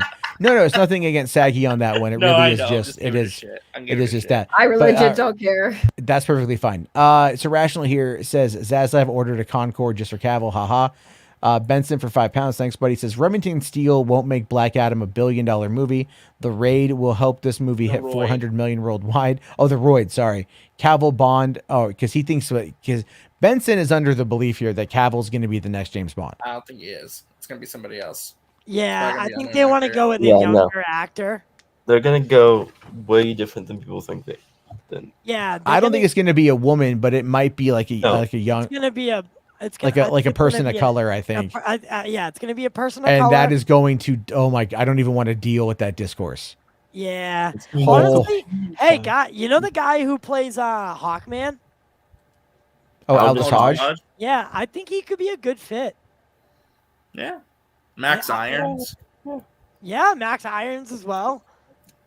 There's a lot of... James Bond is a character you can mold with a various type of actor. Right? Or actress, if you will, I guess, depending on the situation. But, there are people that, are more, they look the part, but then, you go through their filmography and there's nothing that says that they could do that role. But there are others that you wouldn't really expect to shine and then end up really encompassing that character. So I think to rule anyone out is idiotic. Right? Like, yeah, we'll have to wait and see. We'll have to wait and see. You know who I think is really, really making splashes right now is Anthony Starr as Homelander. People think he's going over to the Marvel Cinematic Universe. I heard about. It's not true though. It's not true. Him being in Blade. That's I don't think that's true. He won't go over to that until after the show is over. So yeah, because it wouldn't. Like The Boys is so. They filmed the seasons just so quickly. It's hard for any. Yeah. To really get like free schedules. Yeah. So, but after The Boys is wrapped up, or at least Homelander's wrapped up, which typically would be the end of the series. Not a spoiler alert, but then I think he's going to be recruited by either DC or Marvel, because he's done a fucking great job at what, just, oh God. I just want more people to watch Banshee, which is a great show on Cinemax that he was in. That's the cop one, right? Yeah. He was very brutal in that too. Like he was like the cop who would like rough you up, right? Yeah, he didn't care. He just did whatever the fuck he did wanted. whatever the fuck he wanted. So that that probably got him considered for Homelander, in some form or fashion. Like at least looking back on it, I don't know, but I don't know. The Boys, are you guys fans of the universe they're building with that? Oh hell yeah, Dude, yeah! I think it's fucking amazing, and it's better than anything Marvel or DC puts out regularly. You know why? Because they're fucking no holds barred. It's their no holds barred, and they actually have a showrunner that understands how to tell television. Kripke. That's the biggest fucking thing right there. But anyway, so it is almost midnight on my end, and I do need to start winding this thing down. But there's one last thing I wanted to touch upon here. Did you guys? Because this is something to kind of go back to the do I want to go? Do we talk Grace Randolph or do we do the billboard? Oh, come. We can get the billboard talk out of the way. Okay, so we already hinted yeah, at it. so I wanted to touch upon this real quick. So I always thought it was kind of interesting here. So, do you guys remember this billboard? Yeah. This Times Square billboard, right? So, this is something that came out a while ago, obviously, and IGN ran an article on it. It says, "Release of Snyder Cut fans by Times Square billboards during New York Comic Con." Yeah. And the thing is, though, is that there was never a GoFundMe for this. There was never a crowdfunding campaign for this, which is really peculiar, right? Like, why? Yes. Why was there never? Because that was one of the things in the article. Where was did like, the money come from? Where'd the money come from, right? Where's the money, Lebowski? What the hell's going on with this? And so, looking at, this particular podcast here. Make sure I got this up. So Tatiana Siegel spoke with Matt Maloney from Puck News, and they got to talking about this particular billboard. And this is a segment in the podcast where they touch upon this, because I know you wanted maybe some more information. I did. So this should work. Let me know if you guys can hear this. The idea that, people told me that he sent an editor over to the studio after things like had kind of gone bad with him and Warner Brothers. He sends an editor over to the studio to retrieve hard drives of the film, which is, they deemed it stolen property, and the studio security got involved. And this is one of their marquee filmmakers. Yeah. I mean, that's insane. It's not that they think that Zack Snyder is going to like go nuts and steal their footage and put it online. But when you have footage like that in the hands of someone outside the studio, you have no idea where it will end up. He could have his car stolen with the footage inside. He could have a crazy cousin come over and decide that, he wants to put it online or something. Like, that's insane. And by the way, it didn't make it into my report, but I was told that he did release things online that were unauthorized, like key art. So you would have posters that were that he was not allowed to do in the run-up to release the Snyder Cut. Right. So, suddenly there was this mysterious, towering Times Square ad, which was like, release the Snyder Cut. By the way, no one knows who paid for that. Allegedly, it was the fans, but there was no Kickstarter campaign that you can point to. So must have been one really rich fan who could afford like a $50,000 a day Times Square billboard. Elon Musk. Have you talked to Elon Musk? This seems like something he would do on Twitter. And so, I mean, like, that's, the way she, all right, listen, the way she's talking, for some reason, she's got a point. Like, she's got a point. Where did that money come from? A rich fan? 50,000? Because those are, she's right. Well, as Jarbo like researched into the other day, or so, I think it was Jarbo. Yeah, it was a about couple nights ago. Vero and Hariri Aman, or Man Oh yeah, Hariri. yeah, yeah. We talked about How this he's the a other day. Lebanese billionaire. Yeah, It, yeah. it like even like that, it might be him. It could have who been got it. him. Jarbo brought me in the fold about that guy. So it um, most likely would have been him who got this, but why would he have gotten this? Like, if like out of the blue, like if he just had one connection with Zack. No, it's clearly he has a relationship with Zack, and Zack was like, look at this, like probably sent him a bunch of like some things from the fan movement about a 3.5 hour cut, even though we learned it's more than that now. But like, it's like, here's some stuff that the fans are talking about. Do what you want to do with that information. Maybe Yeah. buy a billboard. And he's I like, mean, okay, I think well, it's hard for people to wrap their head around this because, for some reason, like, maybe it all did, at the time that all this is happening, it was easy to just fall into it and just think that everything was going right for once, right?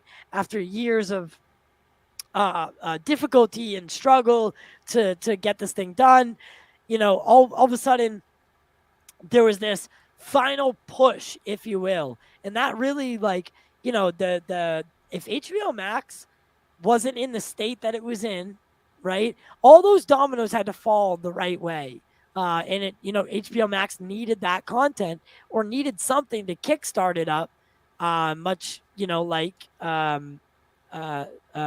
something to draw people in for subscriptions. And that was, that's why this film at the end of the day actually is up and seen, being able to be seen, is because of HBO Max. All of it seemed a little too good to be true, right? So finding out these little things behind the scenes that maybe Zack was involved with, who knows? I think it's hard for people to wrap their head around. Yeah, I mean, I'm under the belief that that Zack definitely was fueling this. Saying stole the hard drive, I don't know. Having an editor go to the studio, take the hard drive. I think there was something else on the hard drive. I mentioned this the other night. The way that it's written in the article and the threat that Zack had allegedly made about deleting footage, right? I thought was very interesting. Cause like, well, what footage was it? And was that, and apparently there was a settlement with the studio about the hard drive that was settled in August of last year. So we don't know what that is. I'd love to wonder. Public documents? There's no public documents on that I can find. I want to know what that settlement was about as well. No, James, he doesn't have rights to the film. He has rights to the footage, meaning like he has the ability to use it for personal use only. The rights, you're conflating the rights here. Yeah, right? The IP is owned by Warner Brothers. He cannot publicly disseminate or distribute that stuff. So if you want to argue that it's a hit piece, it wasn't a hit piece. If you pay attention to it, she was talking about things that she had been told that she had sourced from a number of people who worked on both cuts. She got her hands on this $100,000 report that Warner Media had commissioned from Graphica in order to look into the amount of bots that were used. Even in this interview, at one point she goes, 13% was one report. Another one went as high as 17% of the Snyder fans on Twitter were bots. And the thing is, these studios are more actively engaging in this stuff, these searches or these analytical reports, because they don't want to be astroturfed. They don't want to throw money into something that doesn't have a realistic fan base or movement behind it. That's kind of the whole point of the article. If you really read it and you remove emotion, which is very fucking different or very difficult for some people to do, when you look at it, you go, okay, Zack, as I said, emotionally broken, pissed off at Warner Brothers, wants to hold their feet to the fire, finally gets what he wants. Jeff Johns and John Berger dragging their fucking feet. That's still pissing him off. And he wants them off the movie. He wants their names off the movie. Never mind, they were the ones in charge of the studio when they were filming the movie. So their name should still be on it. So they chose to remove their names later on. But their names could have still been on it, and it would have been their right to do. That's the whole fucking point. is like there are elements at play here that people simply do not want to acknowledge. And that is something people need to start looking at. So when you talk to the people that are saying that this article is shit, look at what they focus on. Look at the data that they focus on. Well, 13%, that means 87% are real people. Well, yes. Well, as she mentions in the beginning of the thing, so they said that there's 13%. There was there's the usual 3 to 5% bot usage in a trend, like in trending. Like there's 3 to 5%. On the days that it was 13%, when you look into the singular release the Snyder Cut, there was a 17%. In that 13%, when you look into the 13%, there's a 17% And- bot usage. And I got in a I retweeted something. She later like blocked me from being able to retweet it, but she was like saying something about, guys, it's only 13%. It's only 13%. I said, okay. Well, the thing about that is yes, okay, if it was 500 people, 86 of them is 36. Is 13%. That's not a lot of people. But when we're talking about 500,000 people, right? Now we're talking about a much, much larger number. So, right, as the more number or more accounts that are using the hashtag, which were a lot, that 13% grows astronomically. So you're not looking at the percentage. You're looking at the total number of accounts and what that 13% equivalates to. That's how the numbers work, right? So, I mean, obviously 13% of a small number is a relatively minuscule amount. But the amount of accounts that were using the release the Snyder Cut hashtag were, I mean, in the... does anyone know the exact number? No, not top of my head, I don't know. It had to have been in the, 50 to 60,000, maybe even a lot higher than that. I'm not sure. Well, I mean, like when you find like retweet Snyder Cut, that account, and they're talking about, we hit like 1 million we hit like 1 million hits, right? Or no, okay, like when you had that one analytic company put out their report saying that for the Snyder Cut there was 1.37 like billion impressions. Yeah. And everyone's like, oh my God, 1.37 billion people saw this. Like, no. That just means that they came across it. They came across it, but it only added like I think it was like 1.3 million people. What you want to look at is the conversion rate. Yeah, well, that was what I'm talking about. There was only an increase of 1.3 million followers, which is like 0.01%. Yeah. Right? Yeah. Yeah. It's just like, okay. That's not a lot. Or 0.1%. I don't even, my math, I'm getting tired, so my math is off. But I'm just saying it's like, yeah, it's there. Stuff happened. But at the end of the day, it is what it is. Now, James here makes a point. Okay. If Zack was the mastermind behind all of this, what a genius. At least I got my movie instead of waiting 25 years to get it. That's how Warner Brothers roll. Now, that's another great point. That is a good point. That's a very good point. I think what it boils down to, though, is like Zack. Remember, I'm sorry. Well, I'm just saying Zack wanted to get what he wanted.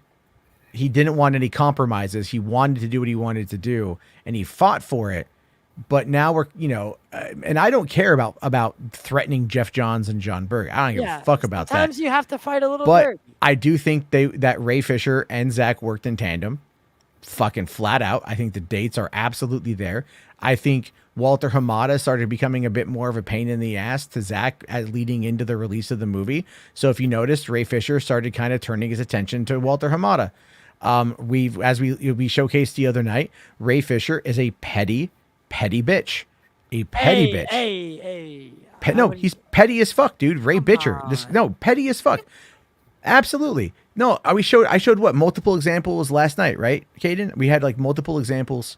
I think what Ty's getting at is that they'll call him a bitch. He a bitch. That's my opinion. Okay. I can't stop you from having an opinion. However, I just want people to know, Jarbo's a bitch. that is not the opinion that I have. I literally have a picture. I don't think he's a bitch. I don't think he's a bitch. Be a bitch. I have him right here. When you no, it's like when you're that fucking petty. When you're that fucking petty, and you know exactly what you're doing. Like when the article came out, he didn't refute the declining comment first. He went after her for her article about Kersey Clemens being removed. That's what he went after. And then it was like 12 hours later, he went after the declining comment. You know, and then even today, there was that whole thing with like, you know, him going off about like changing up. They changed the article from decline to comment to didn't return email. All right. But Ray was making it out to be in the beginning like he never saw the email, like he was never contacted. And then we found out another reporter at the beginning of last year that Ray had issue with. This guy was like, I've emailed your team 5 times to talk to you and I've gotten no response. So it's not to say that Ray has to respond to people. He doesn't have to do anything he doesn't want to. Well, I mean, didn't it say his representatives didn't respond? Well, then his team fucking sucks and he needs to get new representation. That's literally what I said earlier. They were also his team, the representatives. But at this point in time, he seems to have no problem doing things on his own. I was gonna say, and I've heard because I have heard this from, I don't, you know, this is through the grapevine. I've heard that they cautioned him against doing what he did, and maybe felt a little animosity towards it, because of the, you know, when you do something like what Ray did, you really do. I mean, you fuck over everybody. You fuck over everybody. Yeah, and listen, I'm a fan of Ray. I think what he did, you know, I don't know, because I'm not a. I've never been discriminated against. I don't know what it's like. I can only hope to know, you know, so I can share some sympathy and empathy, right? And I'll do my best to be the best person I can be and raise my kids, hopefully one day, to be the best people they can be, right? To not see color. That's my job. That's what I can do, right? So I don't know what that's like, but maybe the way you went about it could have been handled a little bit better. Well, right? the thing is, I understand. I understand he's had his experiences, and at no point am I denigrating those experiences. What I'm talking about are optics, timing, optics, and the motivation, and using everything that at his disposal to apply the pressure. But it seemed very, very, very interesting to me that it felt as soon as the ink dried on the contracts, and shit started to go belly up over at the studio in regards to cooperation with Zack. Now here comes Ray. And again, like Hamada basically offered up Joss Whedon. He was like, take Joss Whedon. Jeff Johns is my boy, but you can have Joss Whedon. And they threw Joss Whedon under the bus. But even the investigations that Ray was not happy with the outcome had found that Joss, had found Walter Hamada did nothing wrong. And that one and then the other one, I forget what the outcome was. Oh, there's a difference. Oh no, the remedial outcome. Yeah, but there is a difference between not doing anything wrong, but not doing anything. That's make it better. That's actionable. Yeah. But again, his job. But see something, say something. Sure, right? sure. And I'm not against any of that kind of stuff. And I do feel like again, Hamada was protecting the company, and that was probably not the right move. Also protecting under that company was John Berg and Jeff Johns, while Joss Whedon, he is not. Joss was a temp. Joss basically Whedon is not basically a temporary employee. Yeah, he's a contract employee. So you can get rid of a contract employee, but you can't get rid of 2 actual studio executives. Right, because they're already. I mean, Jeff was, like he's already doing his stuff. He's like in John Berg's, Star Girl, all that stuff. Yeah, Jeff Johns. But it's a matter of but Joss Whedon is easy person to get rid of. It's like very. I'll say there to begin with. My biggest complaint with Ray Fisher was when he put up $100 bounty on trying to get any journalist to start pressing Hamada and like Sarnoff and other people to try to get them in a gotcha. And I felt that was, for a person who touts accountability over entertainment, I thought that was unethical. And I thought that was very much, you can argue it's tongue in cheek. I don't care. Right. I think it's very unethical to say, especially because he tries to hold himself to a higher value, but yet at every step of the way, you can look at it and just go, nah, he's not even living up to his own ideals. He's petty. He's petty, and he doesn't care because he's not going to work with the company again. He's not going to work with Warner Brothers again. Cyborg is not coming back. If Henry comes back, that might be the only reason why Henry comes back is because guess what? Henry never engaged in the November 19th release the Snyder Cut movement. Henry hasn't posted about Superman more than like 3 times on his Instagram since the announcement of the Snyder Cut last year. And even before then, on Superman Day, a day created for him 9 years ago for the release of Man of Steel, he has not posted about in a number of years. Yeah. Well, So it's like- Ben came back at least. Who? Ben. Ben came back to wrap up his storyline. Well, based on leaks that we know about, though, they may be teasing something with him, though. They might tease it. Sure. Well, but at it's like, this point, it would be in their best interest to, if they can't solidify, because the cyborg thing, for all intents and purposes, say Snyder, let's go on the notion that Snyder does not come back to DC, right? That means that Ray Fisher Cyborg will also not be coming back. Ezra Miller's future as the Flash, very unclear. So it's almost in their best interest, if they can, to do maybe a little bit more with Ben Affleck's Batman for the fans, I guess, right? No? I mean, I'd be okay with that. I would love to see Affleck come back, but at this point, they're building the franchise around Pattinson. I mean, like that's where it's at. Which I'm okay with, because I do like Robert Pattinson's Batman. I just don't think he fits in well with other superheroes. I don't think he would be a Justice League Batman, and that's going to be a problem going forward. You need a Batman in the Justice League, and you cannot build a Justice League without Batman. I think fuck, dude, the fuck if it's going to be Michael Keaton's Batman. It can't be. Well, it's JSA. They're going to do JSA, and we're not going to get Justice League for a while.